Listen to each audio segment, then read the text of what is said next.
चलिए आज जो अपन चैप्टर करने वाले हैं उसका नाम है chapter number 5, depreciation and amortisation. इसमें दो वर्ड है, एक है डेप्रिसिएशन, एक है अमोर्टाइजेशन। डेप्रिसिएशन जो होता है वो टेंजिबल एसेट का होता है, अमोर्टाइजेशन जो होता है वो इनटेंजिबल एसेट का होता है।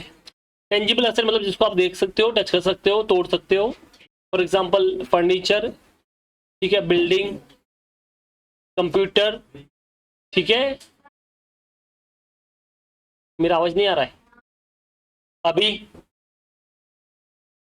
चलो ठीक है, ये फैन बंद कर दो। आगे आजा, आगे आजा। चलो अभी सुनना, जो टेंजिबल असेट होती है उसके ऊपर चार्ज होता है डेप्रिसिएशन, और जो इनटेंजिबल होती है उसका होता है अमोर्टाइजेशन। टेंजिबल असेट का मतलब होता है जिसको आप देख सकते हो, टच कर सकते हो, फील कर सकते हो, ठीक है। जैसे land, building, computer, furniture, CCTV camera, AC, ठीक है, टैबलेट, ये सब जो है ये टेंजिबल असेट होगी। इनटेंजिबल मतलब goodwill, patent, copyright, trademark, franchises, these are the intangible assets. तो जो टेंजिबल होता है उनका ऊपर चार्ज होता है डेप्रिसिएशन, और जो इनटेंजिबल होता है उसका होता है अमोर्टाइजेशन। सिर्फ नाम में डिफरेंस है, बाकी सिस्टम वही है पूरा, ठीक है। अभी हम फिलहाल डेप्रिसिएशन देख लेते हैं जो मेन होता है। अब डेप्रिसिएशन से तुम लोग क्या समझते हो बताओ? असेट की वैल्यू कम करना। क्यों कम करनी है भाई? क्यों? यूज करने से उसकी वैल्यू क्या होती है? तो अगर मैं किसी चीज को यूज नहीं करूं तो उसकी वैल्यू कम नहीं होगी? तुम तो बोले यूज करने पे कम होती है।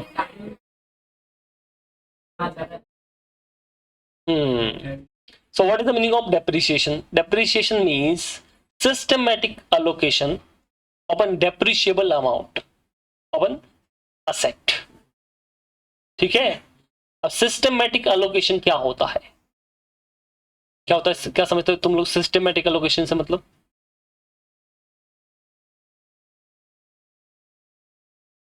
ऐसा ऐसा तो नहीं है। जैसे अभी तुम एसी है तो ये सिस्टमेटिक वैसे थोड़ी कम होगा इसका वैल्यू। अब जैसे मान लो तुम्हारा बैच है तो बोलते मैं दम तोड़ेगा 2 साल के अंदर, पूरे दिन चालू बंद चालू बंद चालू बंद होता है ना। मान लो एक दूसरा बैच है जिसमें बस वो चालू ही रहता है, कंटिन्यू रहता है, तो दम नहीं तोड़े जल्दी।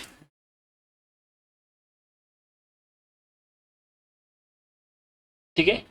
सिस्टमेटिक एलोकेशन का मतलब अपन ये लेंगे कि जो उसका वैल्यू कम होगा उसका एलोकेशन हम सिस्टमेटिक करेंगे। सिस्टमेटिक का मतलब क्या होता है कि जैसे फॉर एग्जांपल हम उसको उसके जो बेनिफिट के रेशियो है उसमें बांट लेंगे। किसके रेशियो बांटेंगे? बेनिफिट के रेशियो के हिसाब से बांटेंगे। बेनिफिट का रेशियो क्या होता है? कई बार इक्वल होता है, कई बार इक्वल नहीं होता है, dependency on other factor like आर्स। कई बार कैसा होता है पता है, कुछ जैसे मशीन होते हैं या कुछ ऐसी चीजें होती है, पर्टिकुलर आर्ट चलती है, वो जरूरी नहीं कि इतने साल चलेगी। जैसे आपके सामने प्रोजेक्टर है, जब हमने इसको लिया तो इस पर लिखा होता है 12,000 आवर्स की लाइफ। तो यहाँ पे इसकी लाइफ साल वाइज नहीं है, आवर्स वाइज है। मतलब अगर हमने 12 घंटे चला दिया फिर ये कुछ काम का नहीं रहेगा। अब ये ऐसा भी हो सकता है कि हम कंटिन्यू दिन का 24-24 घंटे चला रहे हैं तो जल्दी खत्म होगा, या हम दिन का सिर्फ 2-2 घंटे चला रहे हैं तो काफी लंबा टाइम चल जाएगा। तो यहाँ पे ईयर से मतलब नहीं है, यहाँ पे इसके बोलते हैं ना आर्ट से मतलब है। कई बार कुछ ऐसी चीजें होती है जिसमें आउटपुट से मतलब होता है। जैसे प्रिंटर, प्रिंटर कितने भी आर्ट चलाओ उसका फर्क नहीं पड़ता, बट उसमें जो प्रिंट आउट निकाल रहे हो उससे फर्क पड़ता है। जब हमने एक प्रिंटर लिया मान लो तो उस पर लिखा हुआ था 10,000 पेजेस, तो उसकी लाइफ जो है कितनी रहेगी? 10,000 मान लो। अब वो 10,000 पेजेस जो है आप कैसे निकाल सकते हो? आप पहले साल में 10,000 पेजेस निकाल सकते हो, या फिर आप एक काम कर सकते हो, पहले साल में 1,000 निकाल दिया, अगले साल में 2,000 निकाल दिया, तो वैसे भी हो सकता है। तो यहाँ पे आउटपुट से हुआ। कई बार न तो आउटपुट से मतलब होता है ना आर्ट से मतलब होता है, ईयर से मतलब होता है, एक पर्टिकुलर साल लाइफ चलेगी उसकी। क्या बोले, समझ में आया? अब चाहे तुम उसको यूज कर रहे हो नहीं कर रहे हो, बट उस टाइम के बाद वो खत्म हो जाएगा या कुछ काम का नहीं रहेगा। ऐसा भी होता है। तो अलग अलग चीजों पे हो सकता है। तो इन सबको एक कंबाइन करके हम बोलेंगे सिस्टमेटिक वे से हम उसका डेप्रिसिएशन लेने वाले हैं। सिस्टमेटिक वे मतलब इसके डिपेंडेंसी, जैसे आर्ट्स के कोई जिसका आर्ट्स के ऊपर डिपेंड करता है उसका आर्ट्स का लेंगे, जिसका प्रोडक्शन का डिपेंड करता है उसका प्रोडक्शन का लेंगे, जिसका लाइफ नॉर्मल लाइफ से डिपेंड करता है उसका लाइफ से लेंगे। तो हम उसको प्रॉपर वे से सिस्टमेटिक वे से उसका वैल्यू कम करेंगे। बट हम कम करते हैं डेप्रिशिएबल अमाउंट का। किसका कम करते हैं? अब डेप्रिशिएबल अमाउंट का मतलब क्या होता है? जितना वैल्यू कम हो सकता है, टोटल डेप्रिशिएबल अमाउंट। तो नॉर्मली डेप्रिशिएबल अमाउंट का मतलब ये नहीं होता कि पूरी कॉस्ट में से स्क्रैप वैल्यू होता है ना, वो माइनस करना होता है। ठीक है, फॉर एग्जांपल मैंने एक कार ली है। क्या लिया बेटा? मैंने एक कार ले ली। ड्राइंग पे मत जाओ। ये हाँ कार बस जो भी तुम मानो, मैंने ले ली। ठीक है, अब मान लो इसकी वैल्यू 50 लाख रुपए, कॉस्ट है 50 लाख। तो मैं पूरे 50 लाख को डेप्रिशिएट नहीं करूंगा, क्योंकि मुझे पता है ये कार चाहे 30 साल बाद 40 साल बाद भी मैं सेल करूंगा तो जो लोहे का भाव है उसके हिसाब से मुझे आराम से इसका 1 लाख तो मिल ही जाएगा। तो जब मैं डेप्रिशिएशन में लॉस की बात कर रहा हूँ तो क्या मेरा रियल में 50 लाख का लॉस होगा कि 49 लाख का होगा? 1 लाख तो मिल ही जाएगा ना। तो ये 49 लाख जो तुमने बोला ना, that is called depreciable amount. क्या बोलेंगे इसको?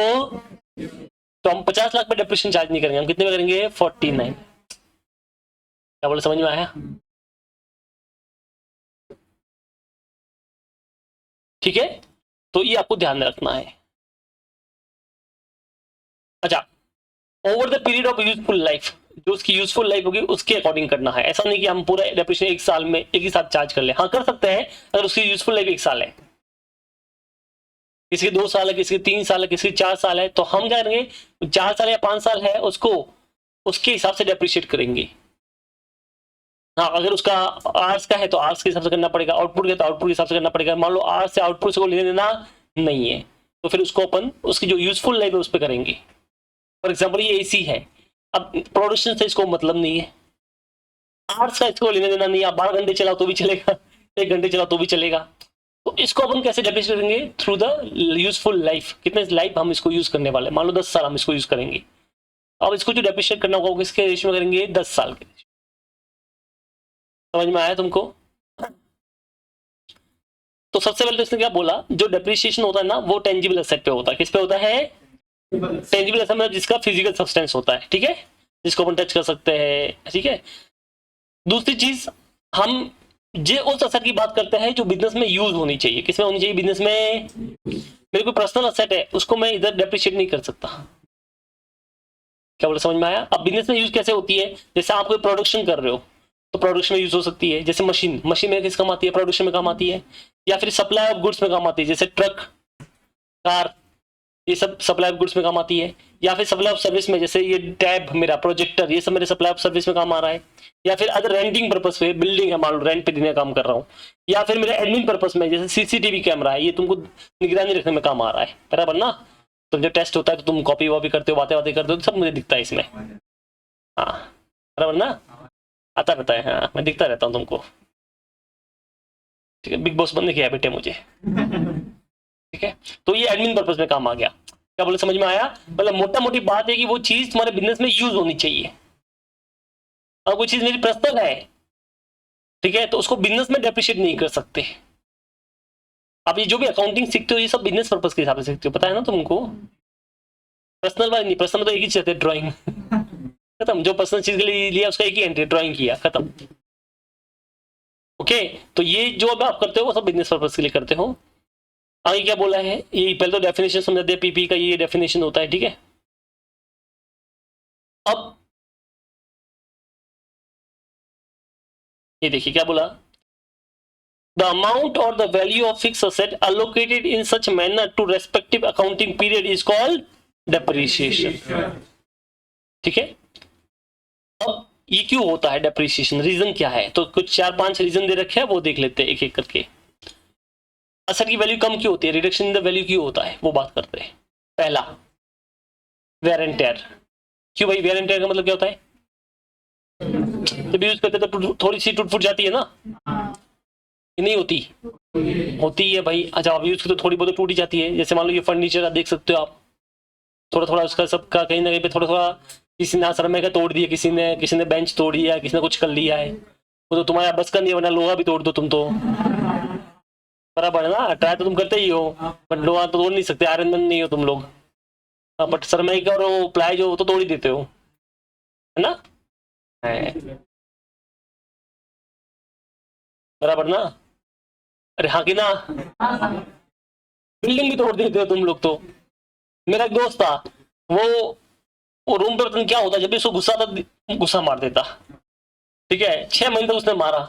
6 महीने बाद वो उसका जो होता ना ये वाला पार्ट, ये पूरा इस तरह से हो गया टूट टूट के। समझ में आया कि नहीं आया है? तो वीरेंद्र बेचारा वो बिल्डिंग अपना काम कर रहा है और उसने अपना काम किया। तो एक तो ये चीज होती है, इसकी वजह से वैल्यू कम होती है। नंबर 2 क्या लिखा है? एफ्लेक्स ऑफ द टाइम, मतलब चलो मान लो कोई चीज यूज नहीं की अपन ने, नहीं यूज की, पैक की पैक रखी है, पर कई बार टाइम के साथ भी तो कम होता है, पुराना होता है कि नहीं होती चीजें पुरानी। अब जैसे फॉर एग्जांपल मान लो एक एसी है, ठीक है, वो एसी 3 साल से ऐसे ही पड़ा है, यूज नहीं किया, तो वैसे तो हमने उसको यूज तो किया नहीं, तो टूटा तो है ही नहीं, टूटा फूटा तो है ही नहीं, पर क्योंकि वो मॉडल जो है वो पुराना हो गया है, जैसे खासकर कार और बाइक में होता है, तो उसमें मान लो पुराना 2018 का मॉडल है, 2019 का मॉडल है, तो क्या उसकी वैल्यू उतनी आएगी कि कम हो जाएगी? चाहे नया ब्रांड न्यू है, हाँ भैया ब्रांड न्यू, तो भी उसकी वैल्यू क्या हो जाएगी? कम। ये हो गया टाइम की वजह से कम हो गया। और क्या हो सकता है? ऑब्सोलेंसिस ड्यू टू टेक्नोलॉजिकल और अदर चेंजेस। चलो, मैंने एक नया आईफोन परचेज किया, ठीक है ना, तो मैंने उसको यूज, पैक का पैक है, मतलब डिब्बा खोला ही नहीं है, और मॉडल भी नया ही है, मान लो ज्यादा टाइम भी नहीं हुआ, जैसे अभी 2024 में लिया था, ज्यादा टाइम भी नहीं हुआ है, ठीक है, चलो 2025 कर लेते, बस दुखी मत, 2025 में जैन में लिए 2025 में, तो अभी तो 1 साल भी नहीं हुआ है, ठीक है। पर अभी क्या हुआ, जैसे वो आईफोन था आईफोन 14, मैंने ओपन भी नहीं किया, मतलब वेरिएंट तो हुआ ही नहीं है। दूसरा, टाइम भी नहीं गुजरा है। पर तीसरा, अब क्या हुआ पता है, कुछ टाइम के बाद आईफोन वाली ने एक जैन में आईफोन 15 निकाला, फेब में आईफोन 16 निकाला, आईफोन 17 निकाला, आईफोन 18 निकाला, आईफोन 19 निकाला, और अभी आईफोन 20 आ गया है। अब मुझे बताओ, चाहे मैंने उसको यूज नहीं किया, चाहे ज्यादा टाइम भी नहीं हुआ, पर क्या मेरी वैल्यू उतनी कम हो जाएगी? अब यहाँ पर तो वेरिएंट भी नहीं हुआ है, टाइम भी नहीं गुजरा है, फिर भी तुम्हारा कम हो गया है। क्यों कम हुआ भैया? टेक्नोलॉजी, टेक्नोलॉजी चेंज हो गई है, लेटेस्ट चीजें आ गई, अपडेटेड चीजें आ गई है। क्या बोला, समझ में आया कि नहीं आया? तो इसकी वजह से भी आपकी वैल्यू कम हो सकती है। चलो, decrease in the market value, कई बार चीजों की डिमांड ही खत्म हो जाती है, क्या मार्केट का इंटरेस्ट ही नहीं रहता है। क्या बोला, समझ में आया? मार्केट का ट्रेंड ही चेंज हो गया एकदम सडनली, ऐसा भी हो सकता है। जैसे for example LCD TVs, LED TV होते ना, अब आपने नोटिस किया है आजकल एलईडी टीवी थोड़ी कम लोग देखते हैं, क्यों? स्मार्ट टीवी आ गया आपके पास में, समझ में आया कि नहीं आया? स्मार्ट टीवी आ गए, बढ़िया है, स्मार्ट टीवी में सब मिल रहा है चीजें, या फिर लोग मोबाइल पे ज्यादा शिफ्ट हो गए, या अभी प्रोजेक्टर वाला बढ़िया इनको लग गया है, ऐसा प्रोजेक्ट लगाओ घर पे, टीवी मस्त, कहीं पे भी मर्जी हो जा लेके चले जाओ ना भाई। अब तो टीवी कहीं पे लेके जा सकता है, अब मैं गाँव जा रहा हूँ, टीवी कैसे लेके जाऊंगा? पॉसिबल ही नहीं है।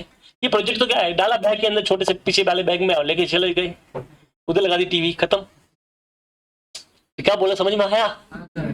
इसको जोड़ दिया मोबाइल से, गाँव में लगा दी मस्त प्रोजेक्ट बड़ी स्क्रीन पे, लोग बोले अरे वाह ये क्या है, क्या मर्जी वहां पे टीवी, ट्रेन में जा रहे हैं, क्या है, प्लग तो है ही है, डाल लो अंदर, चालू करो टीवी, ये चालू होगी टीवी। क्या बोला, कुछ समझ में आया कि नहीं आया? तो ये भी तो चीजें होती है ना, इसकी वजह से भी आपके वो चीज का वैल्यू कम हो, क्योंकि मार्केट शेयर ही कम हो गया मार्केट में। जैसे फॉर एग्जांपल पहले पता तुमको बेल बॉटम जीन्स आती थी, सडनली लोगों ने, वो 2-3 एक्टर आए, लोगों ने वो ट्रेंड चेंज कर लिया, बेल बॉटम खत्म होगी, फिर नैरो नैरो वाले आने लगी, आजकल वो नैरो भी खत्म हो गया, ये कोरियन वाला चल रहा है, कोरियन जीन्स बोलते हैं ना उसको, व्हाइट व्हाइट कलर की, या बड़ी बात है ना वो पिक्चर कौन सी जो भी आती है, मुझे तो इतना नहीं पता, वो जो मिल लेते हैं वो लेते हैं, कोरियन पैंट उनको बोलते हैं, पता करना तुम लोग, ठीक है। अरे टी शर्ट, उसके नीचे वो पैंट नहीं आते थोड़ा, उसके कार्गो टाइप का, कार्गो नहीं होता, बेसिकली कार्गो टाइप का पैंट होता है, कोरियन जो ये लोग पहनते ज्यादातर, क्या अब बस वो यहाँ उसको कोरियन पैंट बोलते हैं, ठीक है। हाँ बात नहीं करना। अरे वो चिंग पोंग विंग पोंग आते हैं ना कोरियन वाले, वो नहीं पहनते क्या? वो लड़कियों को पता है वो कौन सा, वो बैंड बैंड कोई तो है, क्या नाम, कौन सा बैंड है जो फेमस है? बीटी, बीटी क्या? बीटीएस, बीटी जो भी है।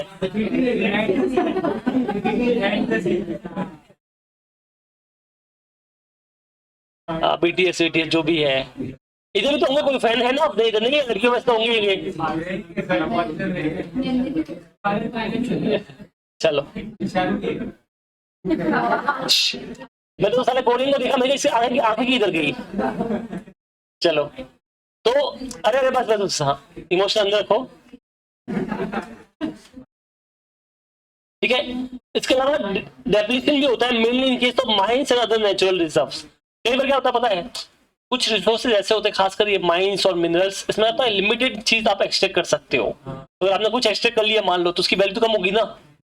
जैसे कि मान लो कोयले की खदान है मेरी, मैंने आधा कोयला तो एक्सट्रैक्ट कर लिया, अब क्या उसकी वैल्यू उतनी रहेगी, कम हो जाएगी? कम हो जाएगी। अब ना तो उसमें टूट फूट हुई है, ना उसमें टाइम गया है, ना चाहे उसमें ऑब्सोलेंसेस हुए, ना उसके मार्केट वैल्यू कम हुई है, पर उसका लिमिटेड एक्सट्रैक्ट कर सकते हो, आपने आधा कर लिया तो भी तो उसकी वैल्यू कम हो गई। तो इस तरह से इन रीजन की वजह से आप बोल सकते हो कि आपकी एसेट की वैल्यू क्या हो जाती है बेटा? कम, ठीक है। अब ये जो डेफिनेशन है ना डेप्रिसिएशन की, ये अपने कंपनी एक्ट 2013 के शेड्यूल 2 में दे रखी है। क्या बोलती है डेफिनेशन? देखना, depreciation is the systematic allocation, ये हमने देख लिया सिस्टमैटिक मतलब क्या होता है, of the depreciable amount of an asset over the useful life. अब डेप्रिशिएबल अमाउंट क्या होता है वो देख लो। Depreciable amount of an asset is the cost of the asset or other amount substituted for cost, that is in case of revaluation of asset such revalued amount less its residual value, scrap value minus कर लेने का है। The useful life on asset is the period over which the asset is expected to be available for use by the entity or number of production of similar unit of expected to obtain from the asset or by an entity। तो इतना लंबा छोटा definition है, मैंने short में बता दिया आपको। इसमें आपको तीन चीजें आपको ध्यान से समझनी पड़ेगी डेप्रिसिएशन के लिए। तीन चीजें मेन चीज है। पहली चीज है यूजफुल लाइफ, दूसरी है कॉस्ट, और तीसरा है स्क्रैप वैल्यू यानी रेसिडुअल वैल्यू। एक्सपेक्टेड लाइफ से आप क्या समझते हो मुझे बताओ? गलत जवाब, जितने साल चलेगी वो नहीं है। अच्छा तुम मुझे बताओ, तुम्हारा पास मोबाइल है, ठीक है, तुमने नया फोन लिया मान लो, तुम्हारे हिसाब से कितने साल तुम उसको डेप्रिशिएट करोगे? 5 साल। चलो 3 से 4 बोला, किसने 5 बोला? तो ये तो जो 5 साल तुमने लिया ना, ये क्या है? गलत जवाब। वो तो चलेगा 5 साल बाद ही चलेगा, तुम चला मेरे पास आज नोकिया 6600 अभी भी पड़ा है, वो नोकिया वाला था फोन, आज से 15-20 साल पहले लिया हुआ, अभी भी पड़ा, अभी भी चलता है। आप तो बोले थे 5 साल ही चलता है।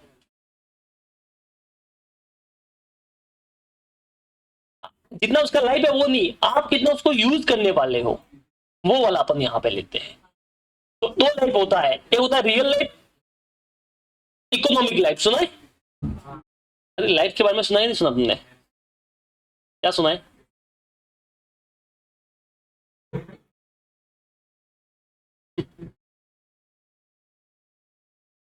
इकोनॉमिकल लाइफ सुना है? इकोनॉमिक लाइफ नहीं सुना? सुनो, इकोनॉमिक लाइफ मतलब जितना हम उसको यूज करने वाले हैं, या उसका कोई भी दूसरा बंदा भी उसको यूज कर सकता है, वो वाला। एक होता है रियल लाइफ, रियल लाइफ मतलब वो तो चलेगा, तो अब मोबाइल तो 15 साल भी चलता है, 20 साल भी चलता है। मेरे खुद के पास में 20 साल पुराना फोन पड़ा है, आज भी घर पे वो रखा हुआ हमने रखा है ऐसा, ठीक है। कितना वो पुराना है? 20 साल पुराना, आज भी चलता है भैया, चला के देख लो, चल लेगा। चलाएंगे नहीं हम, वो अलग बात है, बट चला सकते हैं। समझ में आया? तो अब वो जो लाइफ है वो तो उसकी रियल लाइफ होगी कि भाई 15 साल चल रहा है, 20 साल चल रहा है, बट हम 20 साल थोड़ी चलाएंगे। हम जो चलेंगे वो इकोनॉमिक लाइफ चलाते हैं ना अपन। इकोनॉमिक मतलब मान लो 4-5 साल चलाएंगे, बस खत्म होगी बात, फिर तो चेंज करेंगे या रख देंगे, मतलब टेक्नोलॉजी चेंज हो जाएगी या कुछ ऐसा हो जाएगा जिससे हम इसको इतना चलाएंगे। सेम लाइक शर्ट या जीन्स, मान लो कोई शर्ट है, तो शर्ट हम कितना भी चला सकते हैं ना, थोड़ी फट जाए तो सिला के भी, मतलब थोड़ा ओपन करके भी चला सकते हैं। तो इससे बस 10 साल पुरानी शर्ट भी हो सकती है, इससे 20 साल पुरानी भी हो सकती है। कई बार आपने देखा होगा हमारे दादा परदादा की जो कुछ पैंट ट्राउजर या जैकेट होती है वो अभी भी पड़ी होती है कई बार घर में, बराबर ना? तो अभी भी चल रही, मतलब 20 साल 30 साल 50 साल से चली आ रही है, तो उसकी लाइफ तो है ही ना 50 साल। और हम क्या 50 साल बनेंगे? हम जितना उसको यूज करने वाले, that is called economical life. समझ में आया? तो जब हम डेप्रिशिएट करते हैं ना, तो हम जो करते हैं वो इकोनॉमिक लाइफ के हिसाब से करते हैं, मतलब जितना अपन अपन यूज करने वाले हैं उसके हिसाब से। ठीक है। दूसरा है cost of asset. Cost of asset से आप क्या समझते हो बताओ?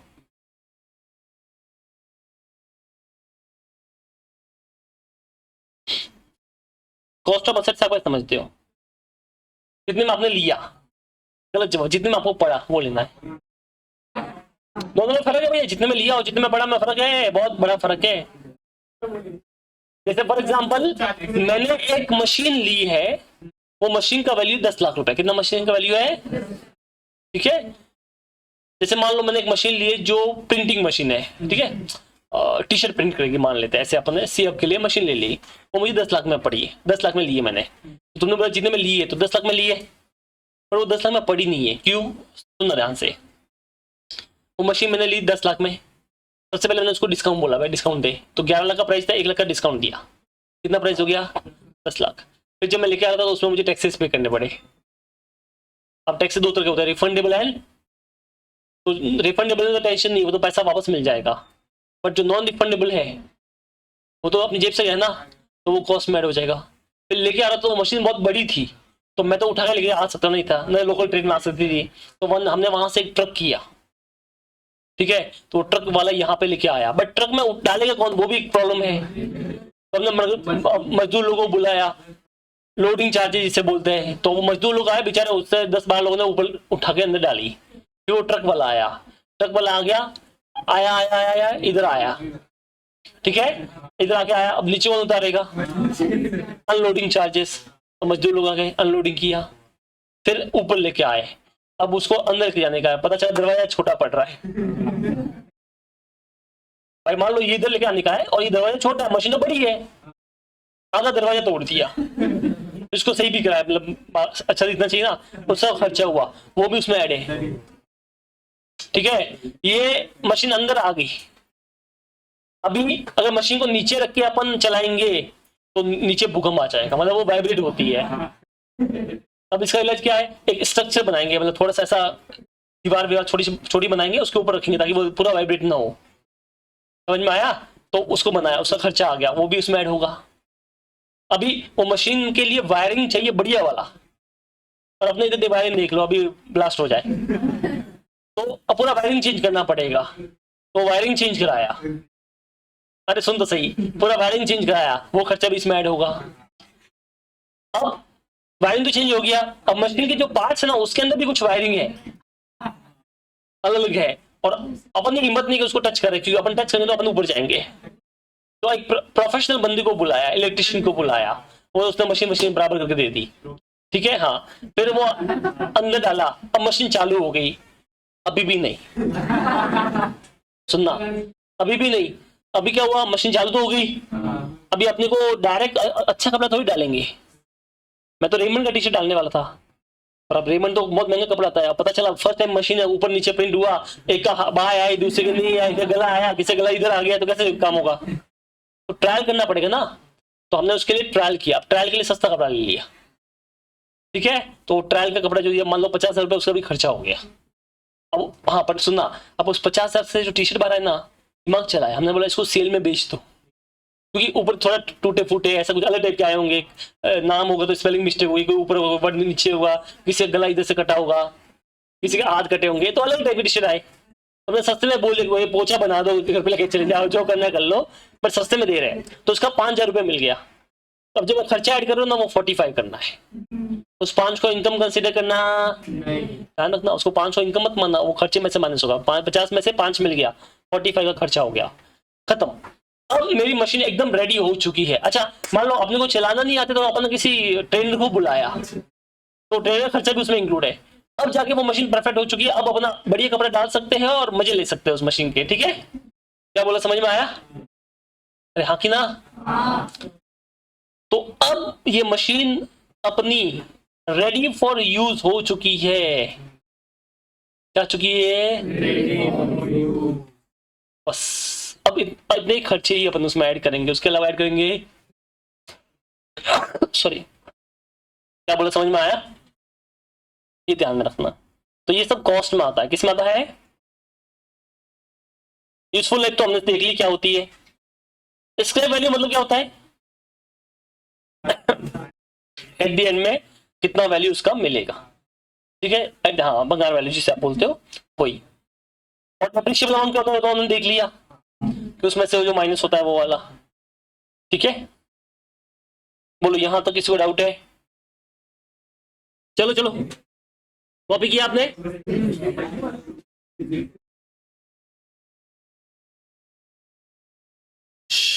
अरे अरे अरे बात नहीं, अभी एक लास्ट चीज देख लेते थियरी वाला, फिर प्रैक्टिकल शुरू कर रहे हैं।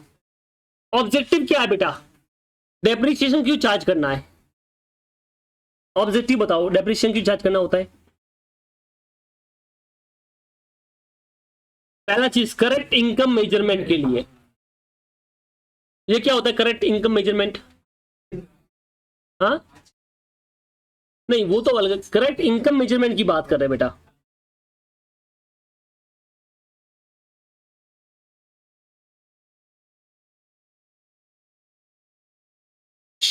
चलो मैं एग्जांपल देता हूं, तुम मुझे बताओ हाँ मेरा इनकम कितना हुआ। देखो सुनो ध्यान से, मैं क्या बोल रहा हूं ध्यान से सुनना, ठीक है। मुझे एक काम मिला है, क्या मिला आपने को? एक काम, उसमें ना मुझे अपनी बाइक, कैसे बनती बाइक? ये बाइक, अरे अरे यार, मैं तुमको अच्छे से बना के दिखाऊंगा, तुम बोलोगे अरे सर ऐसी बनती है ना। हाँ, जो भी है साइकिल बाइक, ठीक है। हाँ।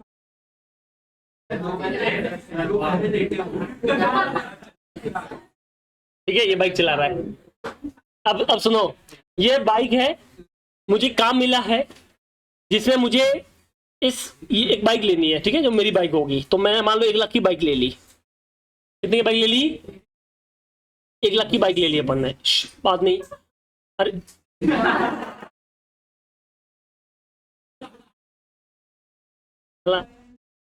1 लाख की बाइक ले ली अपन ने। उसके बाद इस बाइक पे अपने को डिलीवरी करनी है इधर से उधर, ठीक है। और मुझे उसमें 10,000 रुपए पर महीना मिलेगा। कितना मिलेगा? 10,000 रुपए पर महीना मिलेगा, ठीक है। ये काम मुझको करना है, ओके। मान लेते 1 साल तक, 1 ईयर तक। तो बताओ मैंने कितना कमाया? 10,000 रुपए पर महीना मुझे मिलेगा, 1 साल तक मुझे ये काम करना है, तो मुझे कितना पैसा मिलेगा? 1,20,000। कितना मिलेगा? 1,00,000। तो आप बताइए, क्या मैंने 1,20,000 कमाया कि नहीं कमाया? गलत आंसर, नहीं कमाया। हाँ, अब मान लेते कि 1 साल के बाद भाई कुछ काम की नहीं रही, इतनी दौड़ रही है पूरे दिन, इधर से उधर इधर से उधर। तो मुझे तो अगर ये अच्छा असेट तो मैंने खरीदी, एंट्री होती है motorcycle account debit to cash और बैंक, वो तो खर्चा पीने में आता ही नहीं है। तो मेरा जो इनकम हुआ वो तो इनकम शो कर लिया, सेल तो शो कर लिया मैंने 1,20,000 का। अब एक्सपेंस तो कुछ है ही नहीं, मेरे एक्सपेंस तो कुछ है ही नहीं। मान लो पेट्रोल भी वो दे रहा है सामने वाला, तो एक्सपेंस तो कुछ हुआ ही नहीं अपना। पर बाइक मेरी जा रही है ना।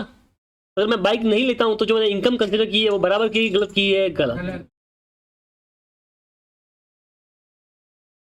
गलत कंसिडर किया भैया। जब आप इनकम कंसिडर कर रहे हो ना, करेक्ट इनकम, तो आपको उस पर जो असेट यूज हो रही है उसका डेप्रिसिएशन भी कैलकुलेट करना चाहिए। कैसे मैं बता रहा हूँ, तूने मुझको देखा सर पढ़ा रहे वाह बढ़िया, सर कोचिंग चला रहे वाह कितना चाहते होंगे, काउंट किया इतने बच्चे, इतना फीस, एवरेज इतना कमाया।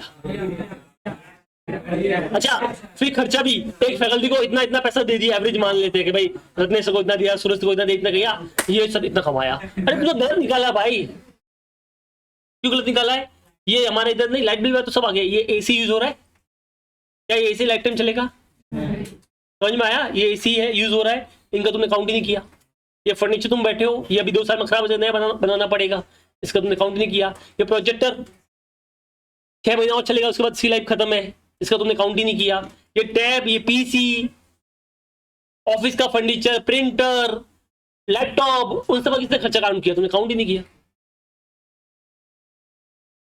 वो भी तो खत्म होंगे ना, ऐसा थोड़ी लाइफ टाइम चलेगा।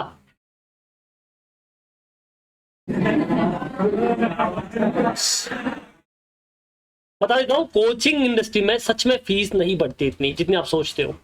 मैंने अपने टाइम में ये फाउंडेशन का 30,000 दिया हुआ है, आज से इतने साल पहले जोधपुर में, और इंटर का 50,000 दिया हुआ है, ठीक है। आज भी फीस उसके आसपास ही चल रही है, इतने साल हो गए। तो आप ये समझते हो कि कोचिंग इंडस्ट्री में इतनी फीस बढ़ती है? Answer is no. Teaching industry में इतनी फीस नहीं बढ़ती है बेटा, ठीक है। थोड़ी बहुत बढ़ती है, इतनी नहीं बढ़ती है। क्या बोल रहे हो? हाँ, ऐसे तो मैंने स्टार्टिंग में 15,000 में भी पढ़ाया हुआ है, वो अलग बात है। कम ही हुआ ना, अगर मान लो 25 से 40 भी हुआ तो भी कम हुआ ना, 10% का भी ग्रोथ नहीं हुआ। काउंट कर ले, अगर तू सपोज कर 25,000 काउंट करता है, 10% 4 बार कर 25,000 प्लस 10% प्लस 10% प्लस 10% कर। नहीं नहीं, ऐसा नहीं, क्यूमुलेटिव होता ना।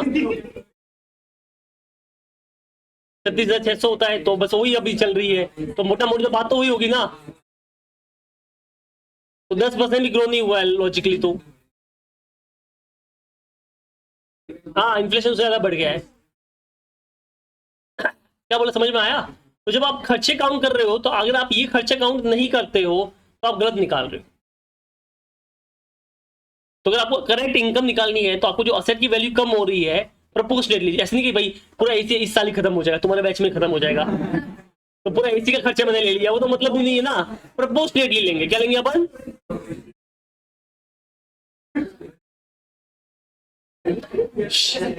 क्या बोला, समझ में आया कि नहीं आया? तो जब आप करेक्ट इनकम दिखाना चाहते हो तो आपको डेप्रिसिएशन भी लेना चाहिए, पहली चीज। Number 2, true financial position. अभी सुनना ध्यान से, मेरी बैलेंस शीट में एक बिल्डिंग दिख रही है जिसका वैल्यू 20 लाख रुपए है। अब मैंने उसके ऊपर डेप्रिसिएशन चार्ज नहीं किया, और वो बिल्डिंग आज से मैंने 30 साल पहले ली थी, तो मुझे तो आज ही क्या उसकी वैल्यू उतनी रहेगी? अब तो वो भूत बंगला बन चुका है। अच्छा, मैंने कार ली थी, ठीक है, मान लेते हैं आज से 10 साल पहले 10 लाख में, ओके। मान लो इनोवा ली थी अपने आज से 10 साल पहले, आज 10 साल हो गए, हमने मान लेते हैं उसके ऊपर डेप्रिसिएशन चार्ज नहीं किया, मान लेते हैं, तो जो वैल्यू आज दिख रही 10 लाख, क्या वो उतनी होगी कि बहुत कम हो चुकी होगी? तो अगर आप डेप्रिसिएशन चार्ज नहीं करते हो, तो जो अपनी बैलेंस शीट में असर दिखाओगे, क्या वो ट्रू पोजीशन में होगी, गलत होगी? गलत होगी। तो ये दूसरा ऑब्जेक्टिव हो गया, ट्रू पोजीशन दिखानी है अपने को। Number 3, fund for replacement. ये बड़ा अच्छा पॉइंट है, तुमको समझ में आता है क्या फंड फॉर रिप्लेसमेंट मतलब? कैसे रखूंगा, वही तो बोल रहा हूँ। देखो मैं बताता हूँ आपको, एक्चुअल में that is the main reason of charging depreciation, ठीक है।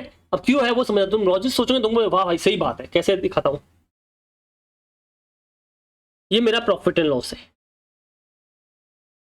Bye cell. मान लेते मैंने 1 लाख रुपए कमाया, कितना कमाया? अच्छा समझो, मैंने 1 लाख जो कमाना, जो मैं कमा रहा हूँ उसके लिए मुझे सिस्टम चाहिए होता है, ये सब रिकॉर्डिंग का। तो ये रिकॉर्डिंग का सिस्टम मान ले मैंने 2 लाख में लिया, कितने में लिया? सपोज करना 2 लाख में मैंने सिस्टम लिया रिकॉर्डिंग का। अब मैं इससे कमा रहा हूँ साल का 1 लाख रुपया, और मेरा खर्चा इधर आएगा टू एक्सपेंस। अब मान लो जैसे मुझे और कुछ नहीं करना है, इसमें से मुझे इंटरनेट का बिल और लाइट बिल पे करना है बस। तो अगर मान लो इंटरनेट बिल और लाइट बिल में लिखूँ इंटरनेट एक्सपेंसेस और इलेक्ट्रिसिटी एक्सपेंसेस, तो ये मेरा 10-10 हज़ार रुपये होता है, ठीक है। 10 छोड़ कर लेते हैं, 20-20 हज़ार रुपये, 20 इसका 30 इसका 50 हज़ार हो गया, तो मेरा नेट प्रॉफिट हो गया 50 हज़ार। ये मैंने 1 साल में कमाया।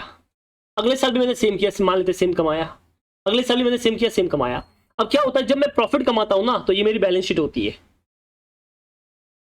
ठीक है। अगर मान लो मैं इंडिविजुअल हूं, तो मुझे दिखता है कि मेरे कैपिटल इतना पड़ा है, तो मैं उसमें से ड्राइंग कर लेता हूँ। प्रॉफिट दिखा 50 से कमाया, खर्च कर लो, अरे हाँ कि ना।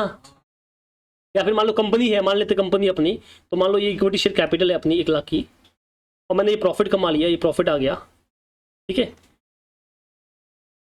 चलो कैपिटल 2 लाख की मान लेते हैं, जिससे अपन ने मशीन ली थी, तो ये मशीन आ गई अपने पास में 2 लाख की। अब मैंने प्रॉफिट कमाया, खर्चा मेरे पास 1 लाख रुपए आया, उसमें से मैंने 30 और 20 50 खर्च कर लिया, मेरे पास में 50 बचा, तो मेरे पास में कैश पड़ा है 50, और ये प्रॉफिट के रूप में दिख रहा है 50, बराबर ना। अब मेरे शेयर होल्डर बोलते हैं भाई डिविडेंड बांटो। अब वो पता है डिविडेंड तो जितना प्रॉफिट होता है उससे बांट सकते हैं, तो मैंने पूरा 50 डिविडेंड बांट लिया, एक साल खत्म। अगले साल फिर सेम हुआ, मैंने पैसे कमाया, 50 का प्रॉफिट हुआ, शेयर होल्डर ने बोला डिविडेंड बांट दो, मैंने फिर बांट दिया। अगला साल हुआ, फिर शेयर होल्डर ने बोला क्या बांट दो, मैं डिविडेंड बांट दिया। अगला साल हुआ, फिर पैसे कमाए, फिर बोला क्या बांट दो, डिविडेंड, हमने बांट दिया। 4 साल खत्म हो गए भैया, और मशीन के लिए 4 साल ही थी, अब मशीन खत्म। अब मुझे 5वें साल में बिजनेस करना है, तो मुझे मशीन चाहिए कि नहीं चाहिए? कहाँ से लाऊंगा? खरीदनी पड़ेगी, 2 लाख रुपए चाहिए, जेब में तो है ही नहीं 2 लाख। क्या बोला, समझ में आया? क्योंकि मशीन तो खत्म हो चुकी है ना। तो मान लेता अगर हमने डेप्रिसिएशन चार्ज नहीं किया होता तो ये होता, तो अपने पास 2 लाख रुपए देने के पैसे। अब जब डेप्रिसिएशन चार्ज करते तो क्या होता है वो समझना, ताकि तुमको फर्क समझ में आएगा। मैंने 1 लाख कमाया, उसमें से मेरी जेब से कितना गया बेटा, 20, और इलेक्ट्रिसिटी से 30। अब मान लेते मैंने 40 का डेप्रिसिएशन चार्ज कर लिया, ठीक है, चलो मान लेते हैं 40 या 50 मान लो, चलो 50 का डेप्रिसिएशन चार्ज कर लिया, ये डेप्रिसिएशन किया, तो बताओ मेरा प्रॉफिट कितना आया? 0, ठीक है। हाँ ध्यान से सुनना, मेरा प्रॉफिट 0, पर मेरे पास कैश 50 पड़ा है। कैसे पड़ा है? 1 लाख पैसा आया, उसमें से 20 का इंटरनेट एक्सपेंस, 30 का इलेक्ट्रिसिटी, बट डेप्रिसिएशन तो कैश में थोड़ी होता है, तो पैसा गया ही नहीं, तो गया ही नहीं, तो कहीं ना कहीं बुक में ही रहा है, तो अपने पास पड़ा ही है वो पैसा। तो देख लो मेरे पास पैसा आ गया 50, बट वो प्रॉफिट नहीं आया सामने। क्या बोला, समझ में आया कि नहीं आया? असेट की वैल्यू मैंने कम कर ली, इससे डेप्रिसिएशन देखो ये 50 कम हो गया, तो इससे 1.5 लाख का वैल्यू इधर आ गया, और 50 का कैश पड़ा है अपने पास में, और ये देखो 2 लाख से टैली है। तो कहीं ना कहीं पे वो पैसा मेरे बिजनेस में ही पड़ा है। ऐसा 1 साल गया, अगले साल में और 50 आया, अगले साल में और 50 आया, अगले साल में और 50, 4 साल में अपने पास कितना पैसा इकट्ठा हो गया, 2 लाख रुपए। अब जब असेट खत्म होगी तो अपने को वापस लेने के लिए पैसा अलग से नहीं चाहिए, उसी में से यूज कर लेंगे। मतलब क्या होता है, जब मैं रेंट पे करता हूँ ना तो मेरा एक्चुअल एक्सपेंस होता है, रियल में पैसा गया।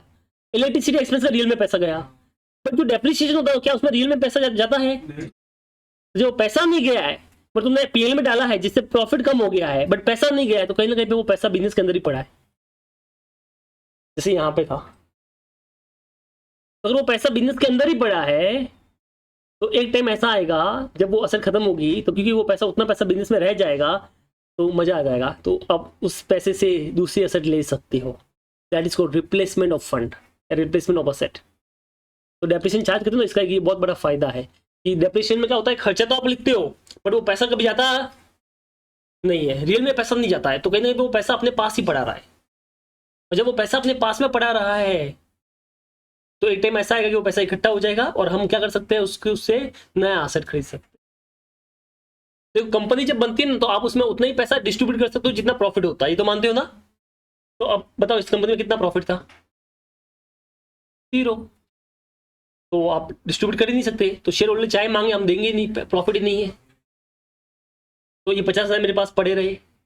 अगले साल में सेम वापस हुआ, प्रॉफिट कमाया, उतना अपने पास फंड इकट्ठा हो गया, पर मैंने उसको डेप्रिसिएशन चार्ज किया तो उतना प्रॉफिट कम हो गया, तो मुझे डिविडेंड वो डिस्ट्रीब्यूट करना ही नहीं उतना, तो पैसा मेरे पास रह गया। फिर मैंने अगले साल सेम किया, इससे क्या होगा, मेरे पास फंड बढ़ता गया, और जब फंड बढ़ेगा तो जब रिप्लेसमेंट करना होगा तो मैं आराम से कर सकता, because depreciation is a non cash expense. Depreciation में रियल में कैश जाता बट खर्चा दिखाते हो। समझ में आया तुमको? तो ये रिप्लेसमेंट ऑफ फंड में काम आता है। लास्ट में है ascertainment of the true cost of production. अगर मुझे कॉस्ट ऑफ प्रोडक्शन निकालनी है तो मुझे डेप्रिसिएशन चार्ज करना पड़ेगा। अगर मुझे ट्रू कॉस्ट निकालनी है तो कैसे? जैसे मान लो आपको ये एक पेन की कॉस्ट निकालनी है, मैं ये पेन बना रहा हूँ, क्या बना रहा हूँ मैं, एक, तो इसमें जैसे मैंने मटेरियल लिया, तो मान लो 10 रुपये का मटेरियल लगा, ठीक है, प्लास्टिक के लिए जो प्लास्टिक चाहिए तो 10 रुपये का मटेरियल है, 5 रुपये जिसको बना रहा है उसने ले लिया, लेबर वाले ने, ठीक है, तो क्या मैं इस पेन को 15 में बेच सकता हूँ? Answer is no. क्यों नहीं बेच सकता 15 में? मान लो मुझे नो प्रॉफिट नो लॉस में बेचना है, तो मुझे क्या 15 में बेच सकता हूँ? Answer is no. क्यों? इस पेन को बनाने में जो मशीन मेरी यूज हुई है उसका भी तो इसमें आना चाहिए। अरे यार, जब आप एक्चुअल कॉस्ट ऑफ प्रोडक्शन निकालते हो ना, मैं एक एग्जांपल देता हूं तुम समझो। अभी क्या होता है, हम पिज्जा खाते हैं बाहर, क्या खाता है बाहर? पिज्जा। मस्त, डोमिनोज में गए, उधर गए। तो मेरी वाइफ अभी आई, ठीक है, अभी शादी हुई ना मेरी, तो मेरी वाइफ आके बोलती है क्या ये तुम बाहर पिज्जा विज्जा खाते रहते हो, एक काम करो ओवन लेके आ जाओ, मैं पिज्जा बनाऊंगी, सस्ते में भी पड़ेगा, मजा भी आ जाएगा। मैं बोला सस्ता पड़ेगा? बोला हाँ। कैसे चाहिए बताना, देखो क्या है, कितने में मिलता है पिज्जा, कितने में मिलता है? 300-400 रुपए का पिज्जा मिलता है। ठीक है चल डन। और मैं घर पे बनाऊंगी तो जो सामान लाऊंगी, जो ब्रेड होता है वो वाला, लड़के ध्यान से सुनना, जो ब्रेड होता है वो वाला, ऊपर जो मसाला होता है वो 100 रुपए का आता है। तो वो पिज्जा मैं घर पे 100 रुपए में बना दूंगी। मेरे को सही बात है, कितना पैसा बच गया? 200 रुपया। मैं बोला वाह बढ़िया, होशियार। मैं बोला ओवन कितने का आता है पता है? कितने का? 10,000 का। तो क्या कितने साल में कितनी बार पिज्जा खाएंगे? अब साल में कितनी बार पिज्जा खाएंगे बता? तो बोला वीक में एक दिन मान लेते हैं। वीक में एक दिन भैया, ठीक है अब भाई अपनी कैपेसिटी कम है, वीक में एक दिन, महीने में 4 दिन, और 12 महीने में 48 बार। 48 बार खाऊंगा, 5 साल खाऊंगा, चल मान लेते हैं। 48 इंटू 5 कर 240 अपन मोटा मोटा इसमें पिज्जा खाने वाले हैं। कितना पिज्जा खाने वाले हैं? 240 इंटू 200 रुपए तुमने बचा दिए। कितना? 48। अच्छा इन्फ्लेशन तो अपन इसमें ऐड ही नहीं किया है, ठीक है। 48 अगर मान लो इन्फ्लेशन छोड़ दे, 1 साल की बात करते हैं, इन्फ्लेशन अपन करने के लिए 1 साल की बात करते हैं, ठीक है। तो अगर 1 साल की बात तो कितना आया? 40 आया। 40 इंटू कर लो आप, कितना? 200 रुपया कितना होता है? 8,000। तूने 8,000 बचा के मुझे दिया है, कितना दिया बचा के? उसमें तेरी मेहनत लगी, अरे हाँ कि ना, टाइम लगा, इलेक्ट्रिसिटी बिल आया, आया कि नहीं आया? तो बोला तो भी ठीक है ना, मैंने ओवन का 10,000 भी तो गया है। क्या बोला, समझ में आया? जो ओवन है, अच्छा पिज्जा वाला तो बड़ा आता है, ठीक है। तो मान लो जो ओवन या जो भी तुम जिस पे बना रहे हो, गैस पे नहीं बनता है, ओवन पे बनता है, तो हाँ, तो जो ओवन या जो मशीन तुम्हारी है वो भी तो गई ना, उसको कौन काउंट करेगा? तो अगर मुझे ट्रू कॉस्ट निकालनी है तो क्या मुझे उस ओवन का कॉस्ट भी इंक्लूड करना चाहिए? करना चाहिए, करना चाहिए ना भैया। हाँ तो लॉजिकली तो वो लेने से मतलब भी नहीं है ना, इसे जब बाहर ही खाओ। और जरूरी नहीं कि अपन हर वीक में खाएंगे ही खाएंगे, वो नेसेसरी भी नहीं कि हर वीक में अपन खाएंगे ही खाएंगे, ऐसा कुछ जरूरी। और ऊपर से बोलती है टेस्ट मेरा उससे भी अच्छा होगा, जो कि हमको मानना पड़ता है। हमको मानना पड़ता है। और ऊपर से लास्ट में पूछती भी है क्यों, है ना अच्छा बाहर से। घर वाले बनाते ऐसे बोलते कि नहीं बोलते कि भाई बना ना बाहर से अच्छा बना कि नहीं बना है, तो आप उसको नकार नहीं सकते, आपको हमेशा पॉजिटिव में ही आंसर देना पड़ता है।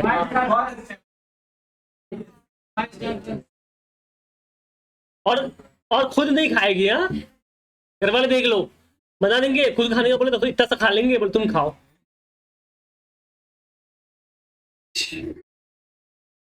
तो आप ये समझिए कि जब आपको अगर ट्रू कॉस्ट निकालनी है, मान लो सपोज करो, तो आपको उसमें असेट का जो आपका यूज हुआ है उसका वैल्यू भी प्रोपोर्शनेटली तुमको लेना पड़ेगा, तभी आप ट्रू कॉस्ट निकाल सकते हो।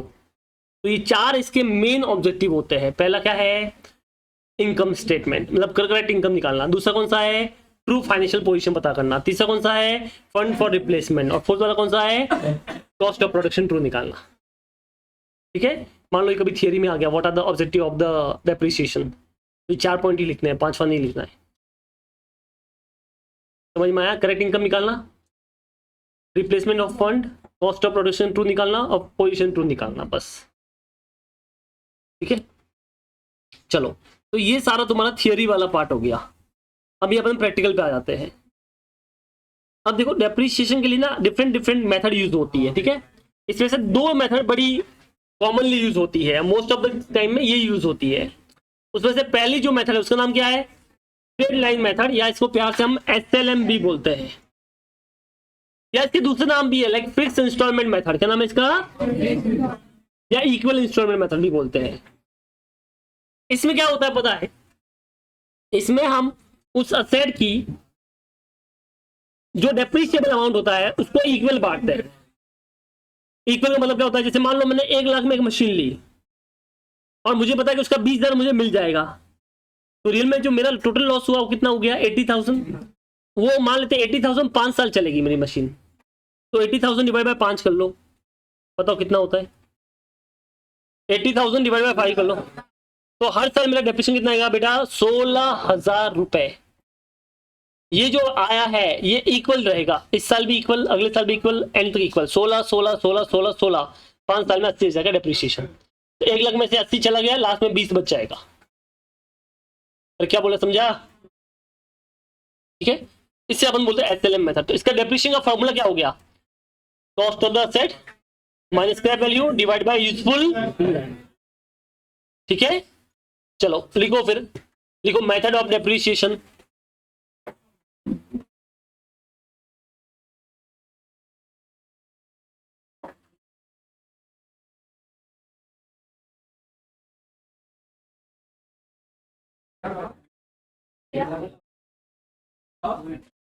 मेथड ऑफ डेप्रिसिएशन,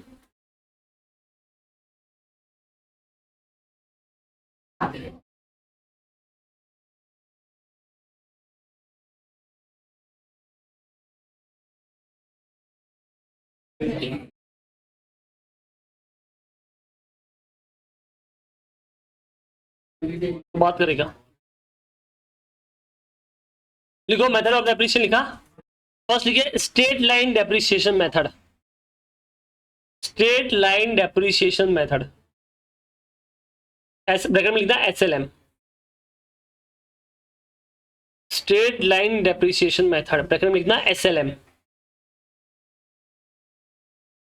लिख दिया, चलो इसका फॉर्मूला लिखिए, लिखिए डेप्रिसिएशन इक्वल टू, इसके अंदर लिखिए depreciation equal to cost of the asset minus scrap value divide by useful life.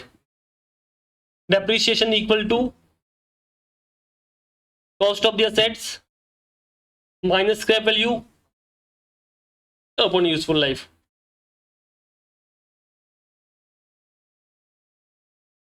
ठीक है, नीचे लिखिए एग्जाम्पल, लिखो एग्जाम्पल, लिखिए mister Ram purchase Mr. Ram purchase a machine on Mr. Ram purchase a machine on 1st April 2024. Mr. Ram purchase a machine on 1st April 2024 for rupees 1 lakh. Mr. Ram purchase a machine on 1st April 2024 for rupees 1 lakh. Comma, installation expense paid, installation expense paid, installation expense paid rupees 20,000, installation expense paid rupees 20,000. ठीक है, scrap value of the machine, आगे लिखिए scrap value of the machine,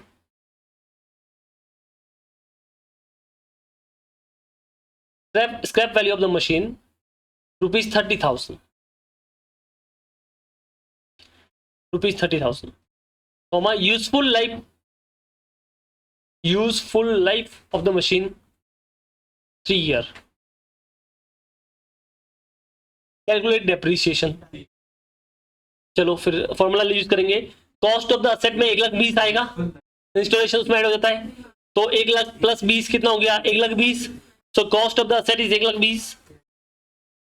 scrap value कितना आएगा बेटा, 30 divide by life कितनी है, 3 साल, 30,000 पर एनम, तो 30 30 30 हर साल 30 30 3 साल रहेगा। ठीक है, आगे लिखिए calculate rate of depreciation, calculate rate of depreciation.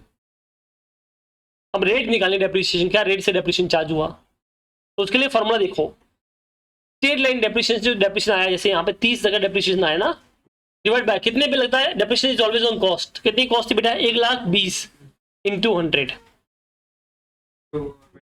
25% rate हो गई, तो 25% is the rate of depreciation. ठीक है, चलो ये नीचे आप ऐसा लिख दीजिए, पहले 1,20,000 माइनस 30,000 डिवाइड बाई 3, डेप्रिशिएशन 30,000 आ गया, rate of depreciation is 30,000 divide by 1,20,000 into 100, 25%।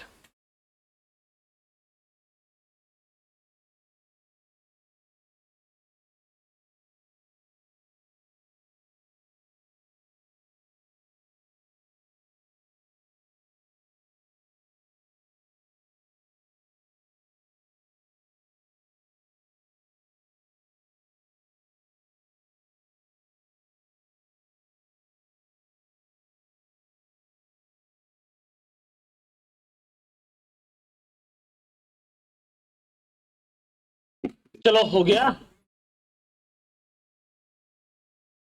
Done. ये कौन सी मेथड थी तुम्हारी? SLM। ठीक है, एक और एग्जांपल लिखो, चलो एक और एग्जांपल लिखिए। Example number 2, mister Ram purchased the machine. Mr. Ram purchased the machine on 1st September 2024. Mr. Ram purchased the machine on 1st September 2024 for rupees 1 lakh. ठीक है, useful life 4 year, useful life 4 year, calculated depreciation, useful life 4 year, calculated depreciation for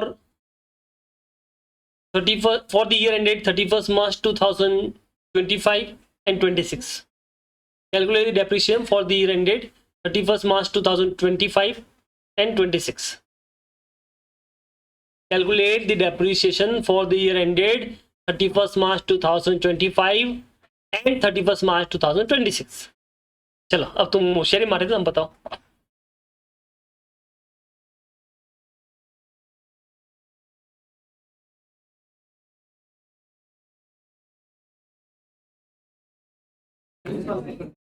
लिखा ना, depreciation निकालो, 2 साल का निकालना है, SLM method है।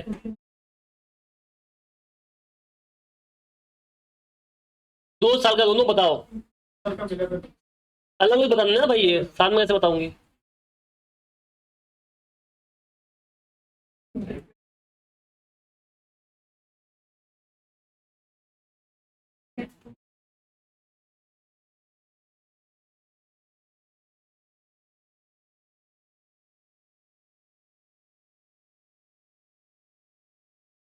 बताओ।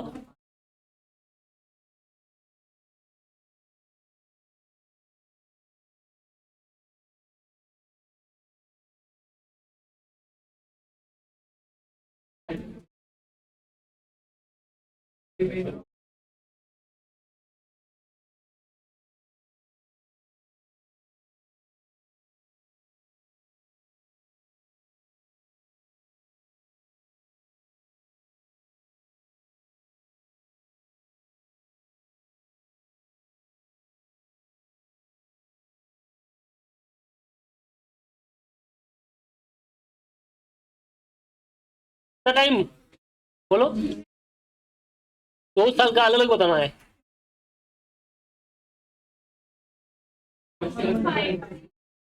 दूसरे का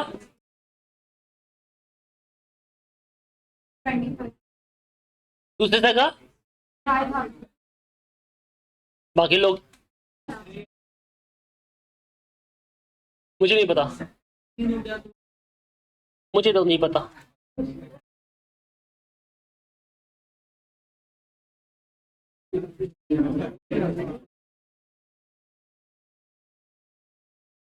चलो करें सॉल्व अपन इसको।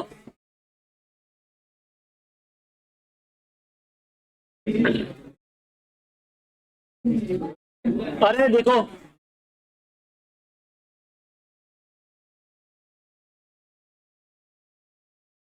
सबसे पहले कितनी कॉस्ट थी? 1 लाख डिवाइड बाय कितनी है, कितना हो गया? ये पर एनम है, पर हमको डेप्रिसिएशन चाहिए फ्रॉम 1 सितंबर 2024। टू 31 मार्च 25। तो हम बोलेंगे ये 25,000 जो है वो 12 महीने का है, इंटू सितंबर, अक्टूबर, नवंबर, दिसंबर, जैन, फेब और मार्च, कितना महीना होता है? 7। कितना होगा? 14, ये वाला। चलो, अब जो अगला साल है डेप्रिसिएशन, वो तो पूरा इक्वल रहेगा ना, वो 25,000 ही रहेगा। खत्म। कितने लोगों ने ऐसे ही किया है? 1 2, बस 3 4 5, बस।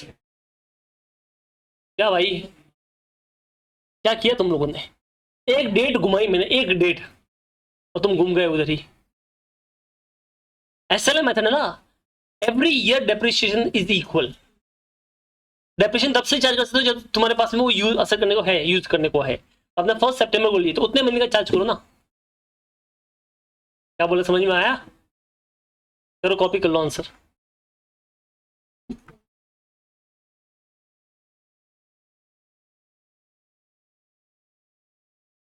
ठीक है, लॉ में 0 0 कैसे आगे मार्क्स? ये टाइपिंग मिस्टेक की है क्या इसमें? तो मैं बोल के आता हूँ।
हाँ भाई, 0 मार्क्स बराबर है।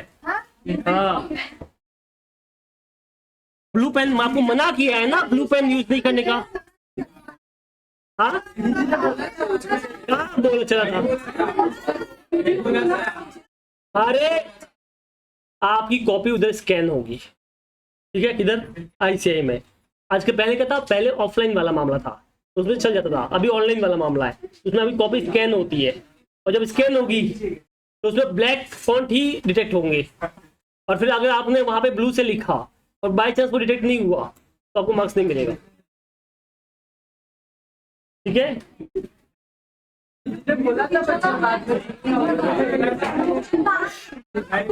था मैं दीदी को।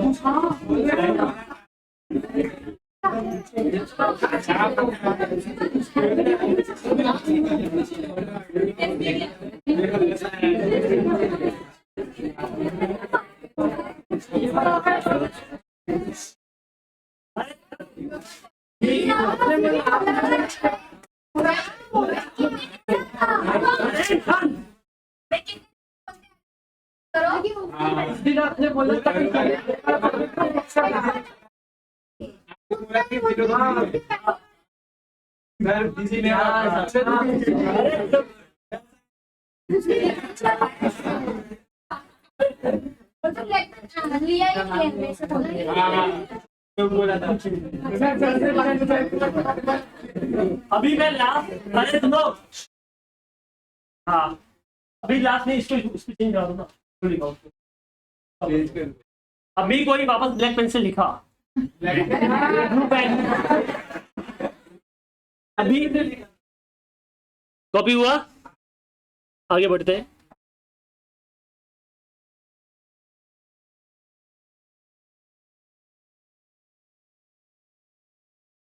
अब ये था SLM method. Now number 2 method, WDV method. कौन सा मेथड? लिखो, return down value method. Method number 2, return down value method, या डिमिनिशिंग बैलेंस मेथड भी बोलते हैं इसको, ठीक है? या रेड्यूसिंग बैलेंस मेथड भी बोलते हैं, निकनेम है भैया।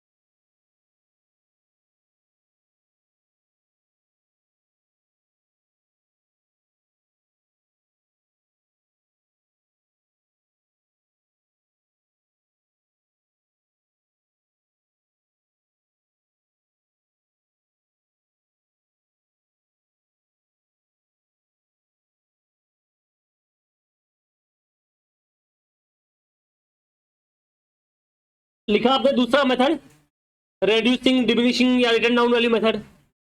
इसमें क्या होता है पता है, डेप्रिसिएशन जो होता है ना, वो जो असेट की डब्ल्यूडीवी होती है, आफ्टर डेप्रिसिएशन जो वैल्यू होता है उसके ऊपर लगता है। ठीक है, तो इसमें फॉर्मूला क्या होगा, सिंपल है, जो भी डब्ल्यूडीवी होगी असेट की इनटू परसेंटेज, यहां पे परसेंटेज दे रखा होगा उससे अपन निकालेंगे। तो इसमें लिखो डेप्रिसिएशन इक्वल टू, लिखो depreciation equal to, depreciation equal to written down value, written down value into percentage of depreciation, written down value into percentage of depreciation.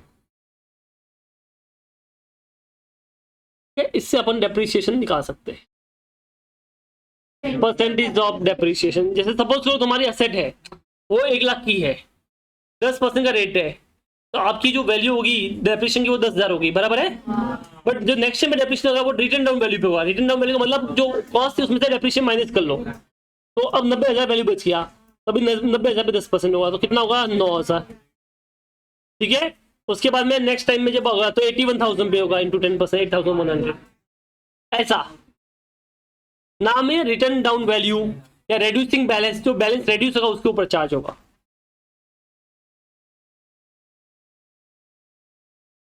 चलो, अगर इसका रेट निकाला तो you can use this formula of maths, ये आपको rate के लिए formula use कर सकते हो, बट आपके मोस्टली केसेस में आपको रेट मिल जाएगी एग्जाम में। ठीक है, अपने को सोचना नहीं है, निकालना नहीं है। अब यहां तक बताओ, यहां तक समझ में आया तुमको? ठीक है, अब इसके ऊपर एक काम करते हैं, क्वेश्चन करते हैं, इसमें दोनों मेथड से अपन करते हैं। ठीक है, ताकि डिफरेंस पता चलेगा अपने को।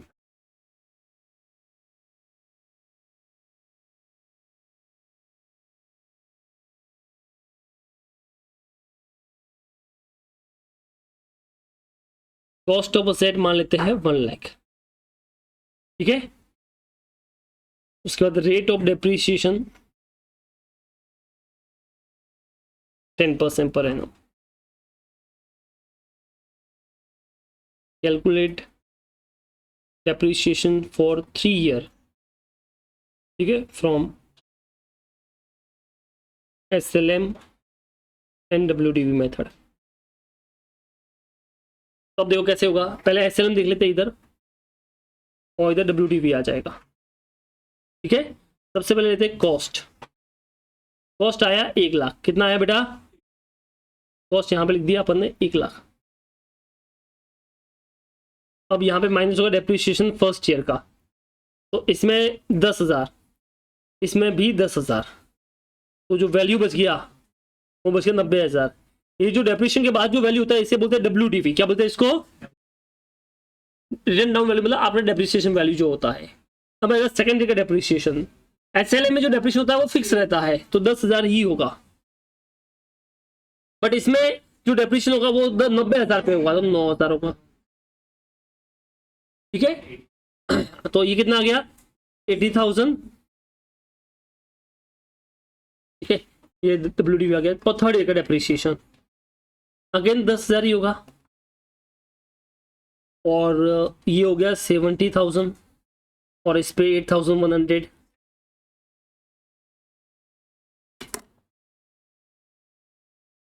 अब कंपैरिजन करना और कुछ चीजें बताना ट्रू एंड फॉल्स के हिसाब से। पहला, SLM मेथड में डेप्रिसिएशन कम होता है, ट्रू की फॉल्स?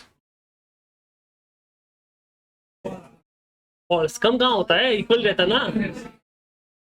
WDV में अब डेप्रिसिएशन एवरी ईयर कम होता है, देख लो 10, 9, 8, 100, 7, 200, इस तरह से। ठीक है, SLM में एसेट का वैल्यू एट द एंड में 0 हो जाएगा या स्क्रैप वैल्यू के बराबर होगा, ट्रू। WDV में कभी 0 नहीं होता है, समझ में आया?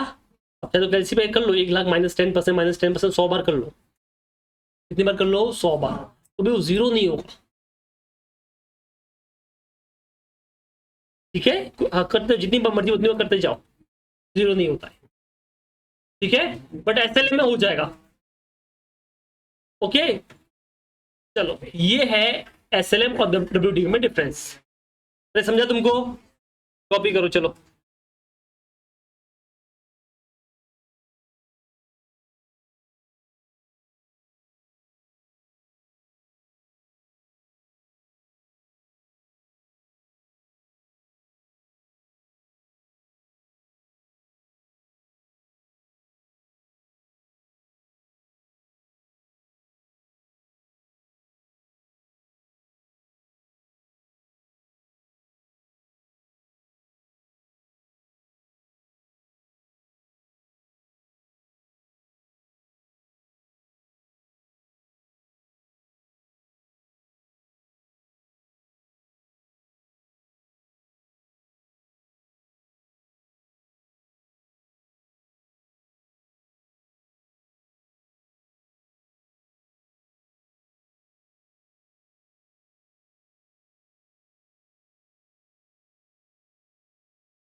चलो वो भी हुआ। ठीक है, तो ये हो गया SLA मेथड और ये हो गया WTP मेथड। अच्छा, इसमें भी अगर मान लो बीच में किया होता तो वो इसी में से पूरे साल का डेप्रिसिएशन निकालते, फिर इंटू डिवाइड बाय 12 इंटू जितना मंथ यूज किया उतना कर लो। ठीक है, तो बीच में कभी कह रहा तो आपको ऐसे करना है, पूरे साल का डेप्रिसिएशन निकालना है, फिर उसको मंथ में कन्वर्ट कर लेना है। ठीक है, ये होगी तुम्हारी दूसरी मेथड, इसका नाम था WDV।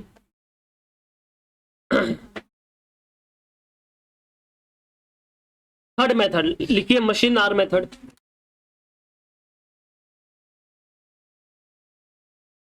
Machine hour method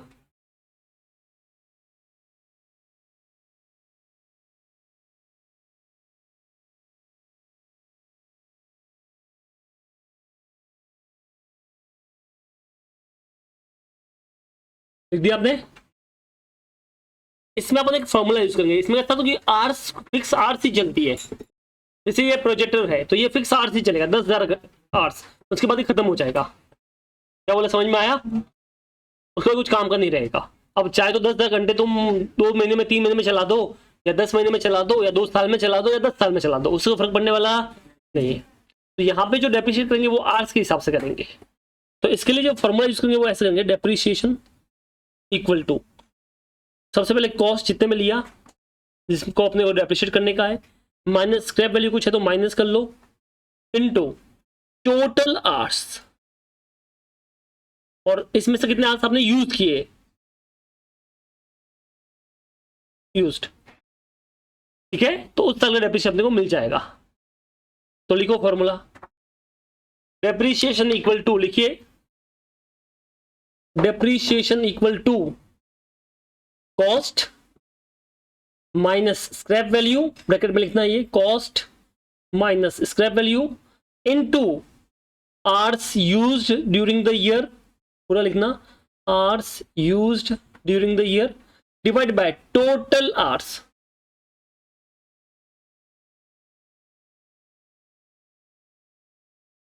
total hours.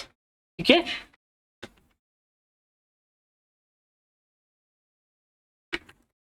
चलो एक क्वेश्चन करते हैं इसके ऊपर। क्या है क्वेश्चन, देख लो आप लोग। अ machine was purchase for 30 lakhs having the estimated working life of 24,000 hours.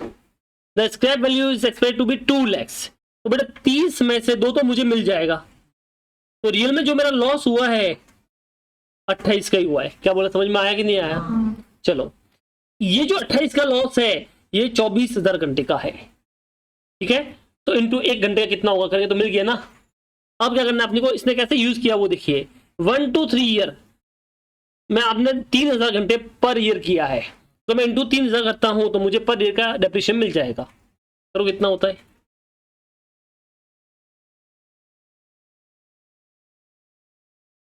3,50,000 per annum, बराबर ना, क्योंकि 3,000 आवर्स भी पर एनम है, तो 3,50,000 पर एनम आ गया। तो पहले साल में 3,50,000, दूसरे में भी 3,50,000, तीसरे में भी 3,50,000। तो मैं से 3 बार नहीं लिखेंगे, हम एक बार लिखेंगे, ऐसे 1 to 3 ईयर, समझे। उसके बाद में आगे 4, 5th और 6th ईयर में 2600 घंटा, तो ये 3 ही जगह बदले 2600 लिख दो।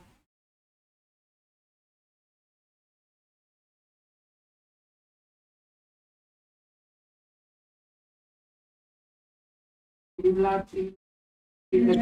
लाख 3,03,333 जो भी है वो आ गया, बराबर है। ये 4th year, 5th year, 6th year हर साल का पर एनम है भैया। अब 7, 8, 9, 10 इसके लिए करना, तो इसको काट के अब 1800 कर लो।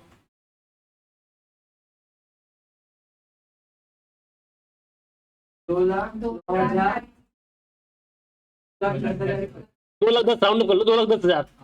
तो 7th, 8, 9, 10 हर साल 2,10,000 हो गया। यही था डेप्रिसिएशन। क्या बोला, समझ में आया तुमको? तो इस तरह से ये डेप्रिसिएशन का कैलकुलेशन होगा। बोलो समझा? कॉस्ट माइनस स्क्रैप वैल्यू, इतने को डेप्रिसिएट करना है, divide by total hours into जितना आवर्स यूज किया। अब क्योंकि क्वेश्चन में 1 to 3, 4 to 7 और 7 to 4 to 6 और 7 to 10 दे रखा है, तो हमको भी उसी हिसाब से लिखना है। अदरवाइज वापस 10 बार लिखना पड़ेगा भैया, वरना 3 बार में काम हो गया। क्या बोला, समझ में आया? तो सिंपल वैसे ही लिखो ना, वरना फिर वापस हर बार इतना इतना लिखना पड़ेगा, वो टाइम कंज्यूमिंग है। जैसा उसने दिया वैसे हमने भी लिख दिया। अरे समझे ये वाला? नहीं समझा? देख क्या है, सपोज कर ये मान ले मैंने प्रोजेक्टर लिया 50,000 में, इसको मैं रद्दी में बेचेगा तो भी मुझे 2,000 रुपये तो दे ही देगा, तो मेरा लॉस हुआ 48,000 का। क्या बोला, समझ में आया? इसकी लाइफ है मान ले 15,000 घंटे, और मैंने इस साल इसको 7,500 घंटे ही चलाया है, तो इस साल का डेप्रिसिएशन कितना होगा, ऐसे निकाल दूंगा ना, बस वही तो किया है। क्या बोला, समझ में आया तुझको? अब ये बोल रहा है 3,000 घंटे पर ईयर, मतलब पहले साल में भी 3,000, दूसरे में भी 3, तीसरे में भी 3, तो फॉर्मूला तो सेम रहेगा ना, और आंसर भी सेम आएगा। करके देख ले, तो 3 बार लिखेगा तो भी तो आंसर सेम आएगा। अरे भाई 30 lakh minus 2 lakh divide by 24,000 into 3,000, पहले साल में भी यही हुआ, दूसरे साल में भी यही हुआ, और तीसरे साल में भी यही हुआ, तो 3 बार लिखनी सच्चाई, एक बार लिख दो, सिर्फ ये लिख दो 1 2 3। ओ हीरो समझा ना? ना नहीं समझा? इसको कौन सा 24,000 दे रखा है ना, ये ऊपर 24,000 ढूंढ रहा है।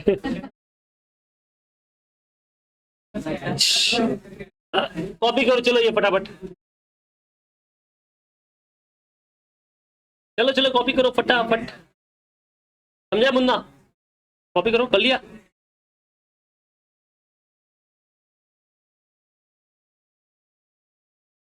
क्या नाम है इसका? Production unit method. ठीक है, अब जैसे वहां पे इससे पहले वाले क्वेश्चन में जो आर से वो उसकी लिमिटेड लाइफ थे जिसके ऊपर बनाया, इस बार प्रोडक्शन के ऊपर है, तो सेम फॉर्मूला है, जो आर था उसको कन्वर्ट कर लो into production, cost minus scrap value divide by total production into जितने प्रोड्यूस किए, खत्म। तो क्या होगा फॉर्मूला, देखो फॉर्मूला देखो कुछ इस तरह से होगा,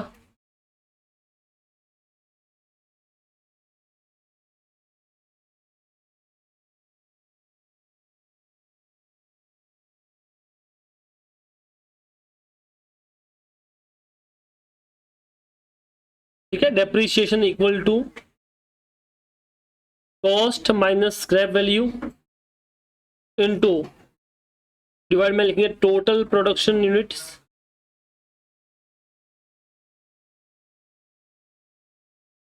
into units produce during the year, ये वाला फॉर्मूला आएगा। क्या बोला, समझ में आया? Cost minus scrap value divide by total production unit, आप जब मल्टीप्लाई कर रहे हो तो यूनिट जितना प्रोड्यूस किया है आपने वो उसके हिसाब से कर लेंगे।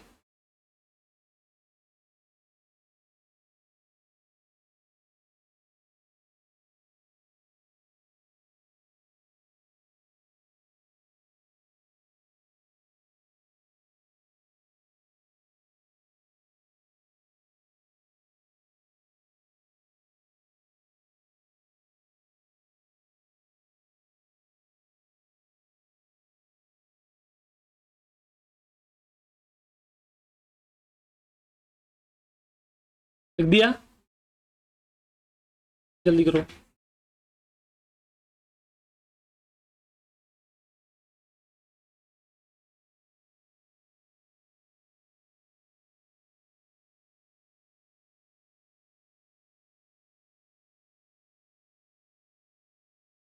चलो आगे बढ़ते हैं, इसके ऊपर एक क्वेश्चन है वो देख लो, सेम टाइप का क्वेश्चन है। अ machine is purchase for ₹20 lakhs, 10 साल की लाइफ है, रेसिल वैल्यू 2 लाख है। 10 साल की लाइफ से कोई मतलब नहीं है, यहाँ पे प्रोडक्शन से मतलब है।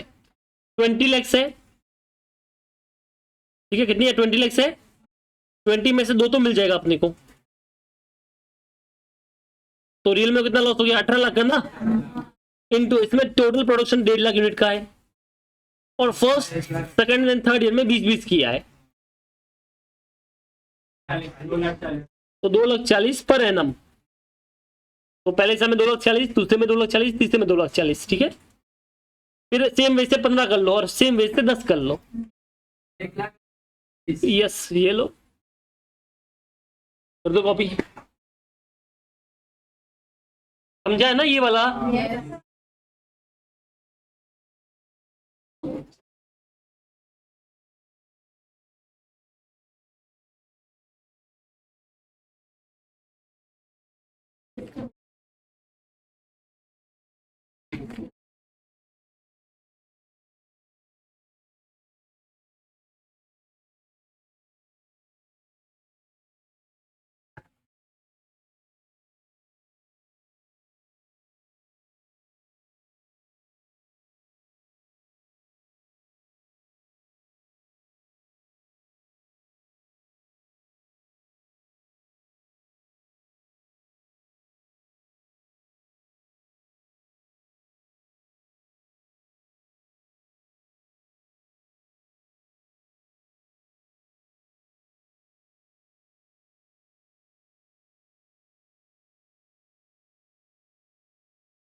हुआ?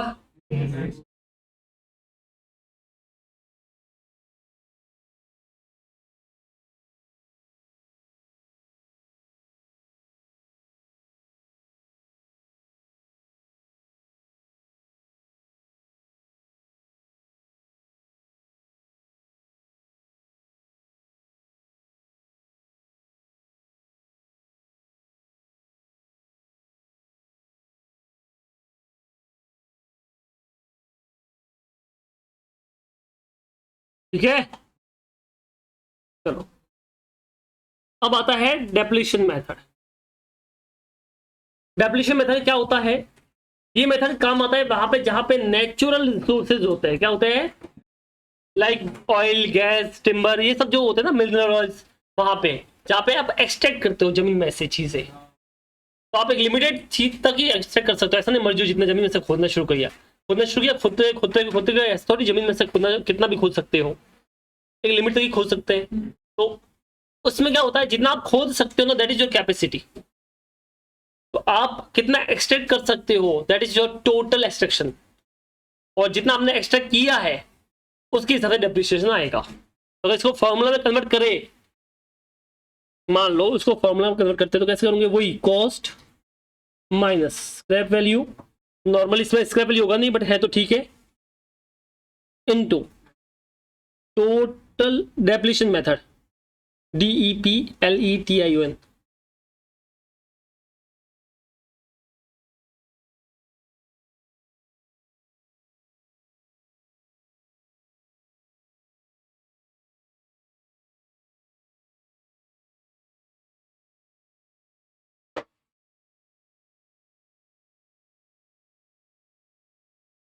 ठीक है, तो अपन इसका फॉर्मूला बनाएंगे तो ऐसे बनाएंगे, cost minus scrap value into, divide by करेंगे टोटल एक्सट्रैक्शन जो भी टन्स, किलो, जितना भी होगा, into extracted during the year, कितना एक्सट्रैक्ट आपने करंट ईयर में किया है। जैसे वहां पे आवर्स था, फिर यूनिट्स आया, वैसे यहाँ पे एक्सट्रैक्शन आ जाएगा जितना आप निकालोगे उसमें से। ठीक है, लिख दिया ये फॉर्मूला।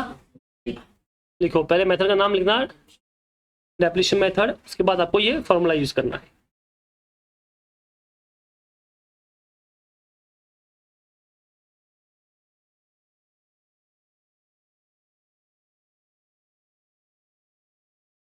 ठीक है,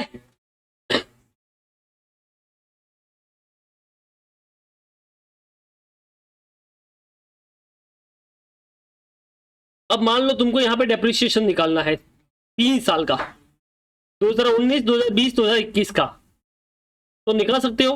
ये बोलता है 1 करोड़ में लिया, कितने में लिया? तो 1 करोड़, कुछ भी नहीं तो छोड़ो, इनटू टोटल आप एक्सटेंड करते हो 2 लाख टन कर सकते हो, फर्स्ट में 2000 किया है, 1 लाख। फिर इसी तरह से दूसरे का निकालो, फिर तीसरे का निकालो। हाँ, तो दूसरे कितना आएगा? 5 लाख। तीसरे का करो, निकालो तुम लोग 2019 का, 2020 का, 2021 का। 2019, 20, 21 तो लिखो, लिखा करना है, प्रॉपर सॉल्व करना है। हाँ हाँ, पर यहाँ पे 1 2 3 है ऐसा नहीं है, 2019 लिखना बस, 2019, 2020, 2021। ये 2019 का है। पहले एक कॉपी करो, चलो एक काम करो, 2019 से कॉपी करो।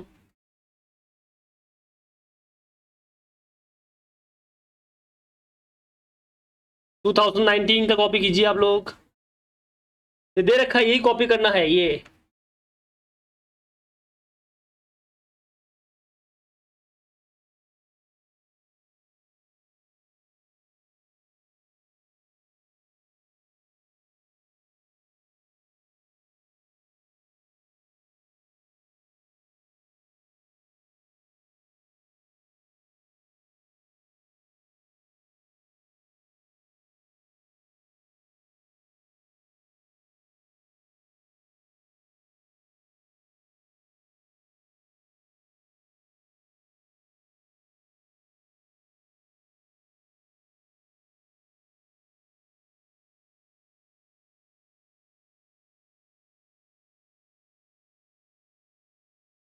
चलो हुआ।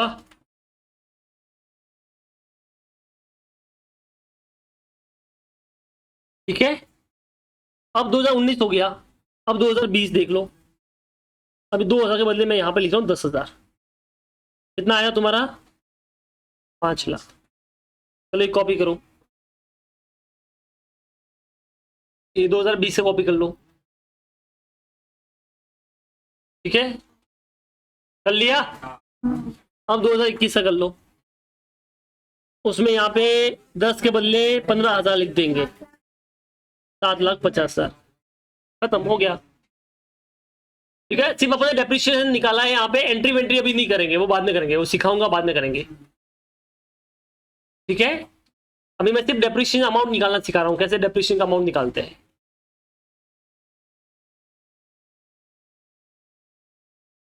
हो गया सबका? चलो, तो अब ऑलमोस्ट तुम्हारे मेथड हो गए, एक लास्ट मेथड बची है आपकी, सम ऑफ डिजिट मेथड। एसएलएम हुआ,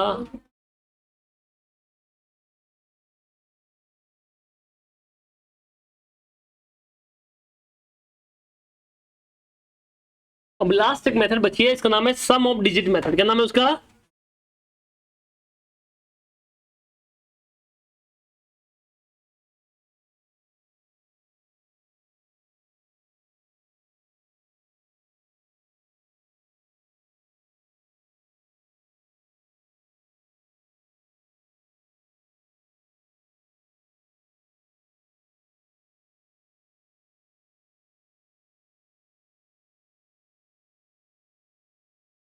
अब ये क्या होती है sum of digit, sum of year of digit, ये क्या होती है देख लो।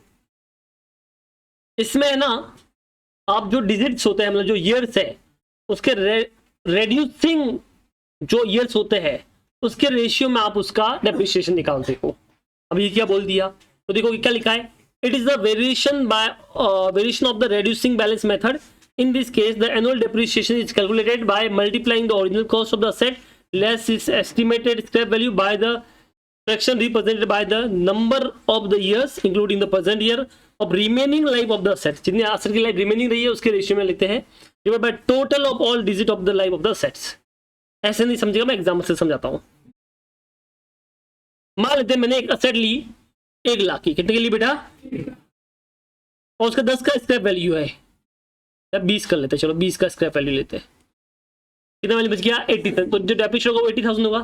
अब इसकी लाइफ अलग अलग हो सकती है, मान लेते हैं इसकी लाइफ है फॉर एग्जांपल 3 ईयर। कितने ईयर है? 3 ईयर। तो ये बोलते पता है इसका डेप्रिसिएशन कैसे होगा? 3 पहले साल में, दूसरे साल में 1 साल कम हो गया तो कितना बच गया? 2, और तीसरे साल में 1, खत्म। तो इसका रेशियो क्या है? 3:2:2। तो इस 90,000 को अपन 3:2:1 के रेशियो में बांटेंगे और डेप्रिसिएशन लेके आएंगे। हाँ, अच्छा अगर मान लो इसकी लाइफ 5 साल होती तो 5:4:3:2:1 इसके रेशियो में बांटेंगे और लेके आएंगे अगर डेप्रिसिएशन। अगर इसकी लाइफ 8 साल होती तो 8:7, और 10 साल होती तो वेरी गुड, हो गया काम। यही तो था, यही था। ठीक है, तो इसमें लिखिए डेप्रीशिएशन विल बी चार्ज, लिखो इसमें लिखिए डेप्रीशिएशन विल बी चार्ज, इस मेथड के अंदर लिखिए डेप्रीशिएशन विल बी चार्ज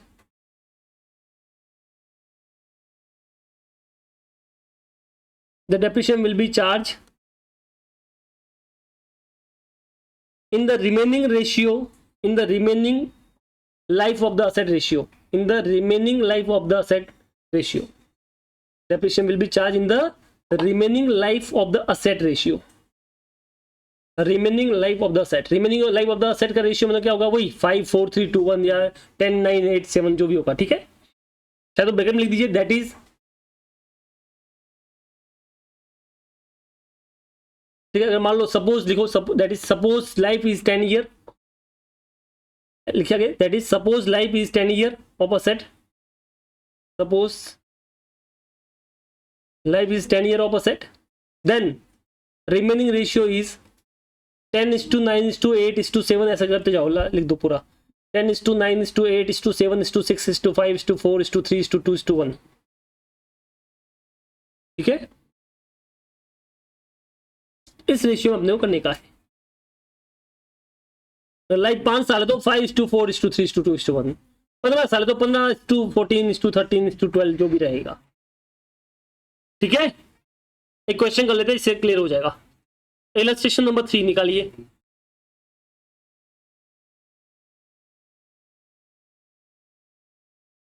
अब देखो इलस्ट्रेशन 3 कैसे होगा।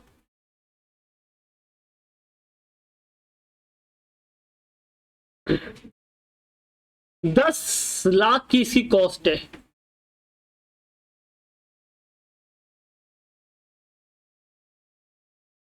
माइनस स्क्रैप वैल्यू जो है वो कितना है, 1,20,000। तो इसका मतलब कितना वैल्यू बच गया, डेप्रिशिएटेड वैल्यू 8,80,000। अब इसको अपने को 10 साल के रेशियो में करना है, तो मैं ईयर लिखता हूं, ईयर फर्स्ट ईयर, कॉपी बाद में करना, second year, third year, fourth year, fifth year, 6 year, 7 8 9 और 10। तो इसकी जो रिमेनिंग लाइफ होगी 10 to 9 to 8 7 to 6 to 5 to 4 to 3 to 2 to 1, ये रेशियो होगा। तो अगर आपका रेशियो की बात की जाए तो आप ऐसे निकाल सकते हो 8,80,000 इंटू 10 डिवाइड बाय, इसका टोटल मारूंगा तो कितना आएगा 55,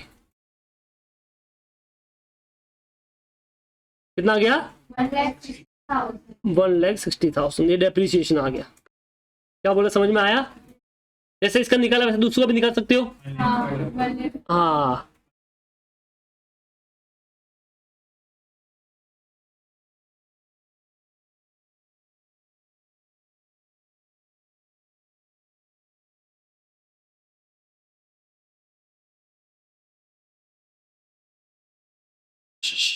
चलो अगर मान लो मुझे इसको शॉर्टकट में करना होता, सपोज करो अगर इसको शॉर्टकट में करना होता तो थोड़ी बहुत मैथ्स पढ़ी होगी तुमने, तो हम ऐसे भी कर सकते हैं इसका क्या, कि जो 10 साल लिया है डिवाइड बाय 10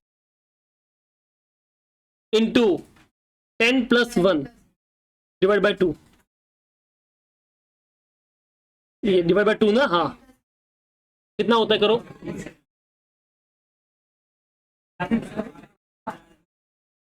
55 आया।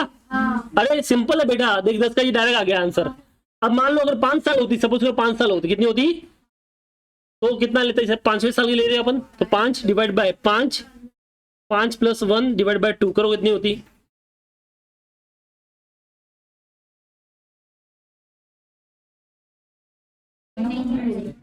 कितना था 50 था ना, तो 5 डिवाइड बाय 15 डायरेक्ट हो गया। तो 5:4:3:2 वो भी कर सकते हो, वैसा लॉन्ग कट में चलना है तो। लॉन्ग कट पसंद है तो लॉन्ग कट लो।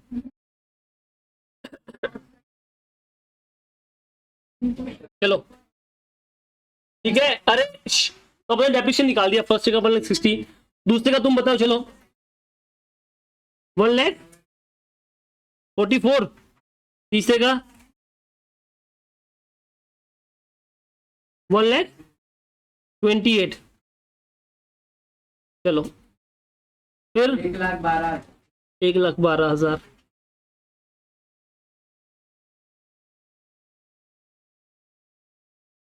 फिर 80,000, फिर 48, फिर 32।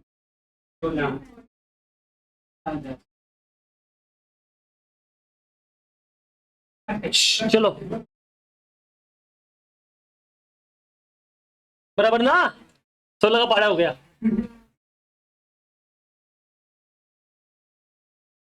बोलो समझा कि नहीं समझा? इस तरह से डेप्रिसिएशन अपन निकाल सकते हैं, ठीक। तो ये सिर्फ डेप्रिसिएशन निकालना बताया एवरी ईयर का।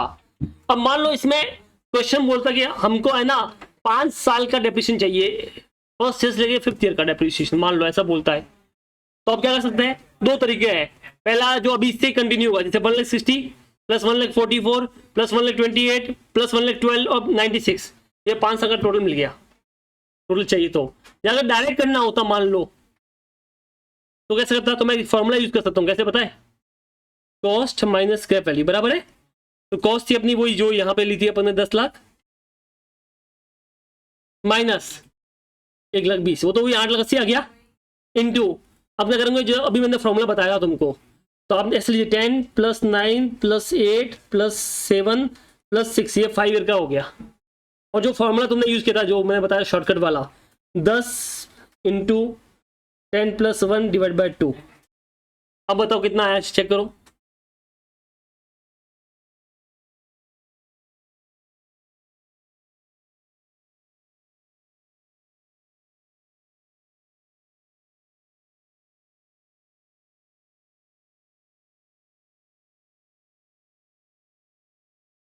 अरे 8,80,000 इंटू करो ना 10, कितना होता है, वो तो 55 था, 6 लाख। अब जरा इनकी भी टोटल मार दो, 1,60,000, 1,44,000, 1,28,000, 1,12,000, 96।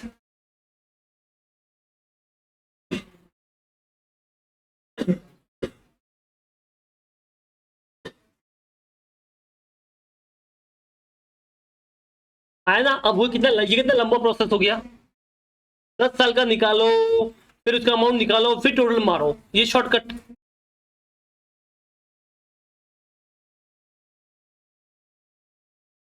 जब ऐसा कभी पूछ रहा था तो शॉर्टकट ज्यादा यूज करेगा ना, जल्दी हो जाएगा। अदरवाइज फिर आपको लॉन्ग कट करना तो लॉन्ग कट कर सकते हो, दिक्कत नहीं है। जिसको ज्यादा कंफ्यूजन हो रहा है वो ये वाला फॉलो करना, सिंपल वाला। दोनों में से कोई भी कर सकते हो ना। ऐसा आता है, आता है, नहीं आता है, ऐसे ने बुक में दिया है, करने का है। जो ऐसे की बुक्स में वो कभी भी कुछ भी आ सकता है। क्या बोला, समझ में आया? इसका सिस्टम एकदम सिंपल है, बैलेंस रिमेनिंग लाइफ के रेशियो में आपको डेप्रिशिएट करना है। अब ये जो नीचे की है ना, ये एक्चुअल में मैथ्स वाला पार्ट है, ये मैथ्स में शॉर्टकट यूज होता है ना, उसमें से एक है। हाँ हाँ, तो ये आप मैथ्स में यूज कर सकते हो, फॉर्मूला वो वाला है।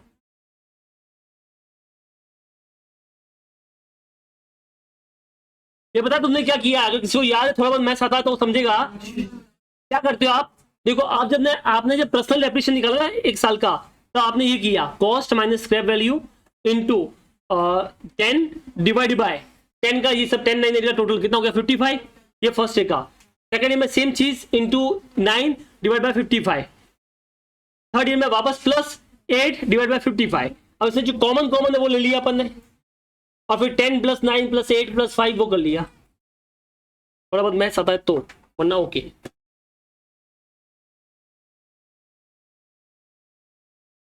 पता नहीं क्या बोलते हैं मैथ्स में इसको, मैं तो मैथ्स ऑप्शन में छोड़ा था, बट इतना समझ में आता है जो चीज कॉमन होती है उसको साइड में कर सकते हैं अपन।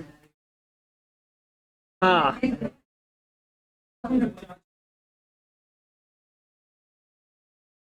अरे समझे, चलो कॉपी करो ये वाला। हाँ तो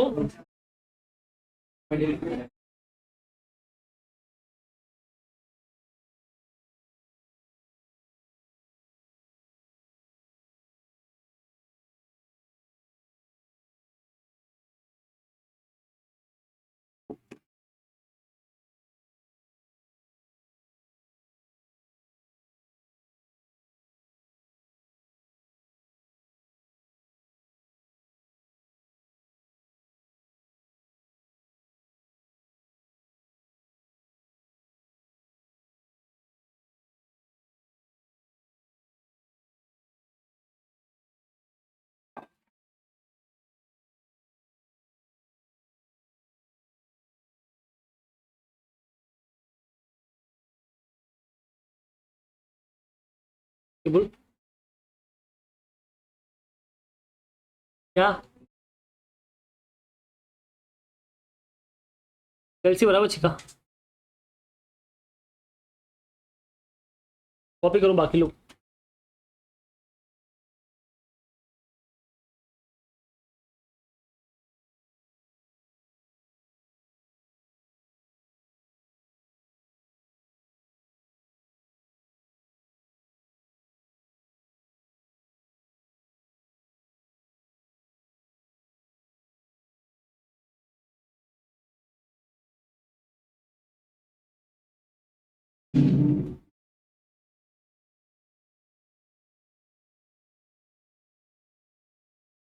अगर 10 साल लाइफ नहीं होगी, 5 साल होते एग्जाम में तो 5:4:3:2:1 का रेशियो होता। 8 साल होती तो 8:7:6:5 वो रेशियो होता। सॉरी।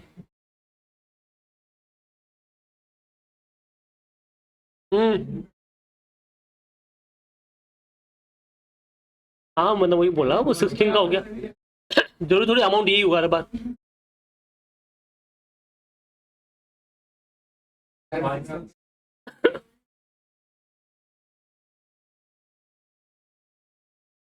नहीं, अगर 10 साल की लाइफ में तो वही रहेगा। अमाउंट जैसे चेंज हो सकता है। फॉर एग्जाम्पल अगर अमाउंट यहाँ पे आप ऐसे लेके चलिए, 10 लाख के बदले 20 लाख होता, बराबर है, तो 20 लाख माइनस 120 होता, फिर इसको ओवर करते, तो जो पहला अमाउंट आएगा ना उसका वो आप लेके चलो, होगा डिवाइड बाय 10 कर लो, उसका जो पहाड़ा होता है ना, जो नंबर होता है वो वाला आप कर सकते हो। हाँ, पर इतना ट्रिक मत यूज करना एग्जाम में।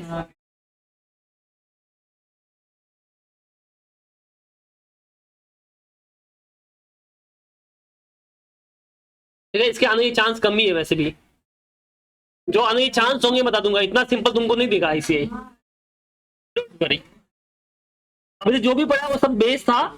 एग्जाम ऐसे बहुत बहुत कम चांस आने के। हो गया। तो ये जो आपने पढ़ा ना, ये है तुम्हारी मेथड्स। कितनी मेथड देगी? सबसे पहले SLM, WDV, machine arts, production, depletion और सम ऑफ डिजीज। 6 मेथड है अपने पास। मेथड का खेल खत्म हो गया। ठीक है, अभी ब्रेक लो, उसके बाद अपन एंट्री करना सीखते हैं।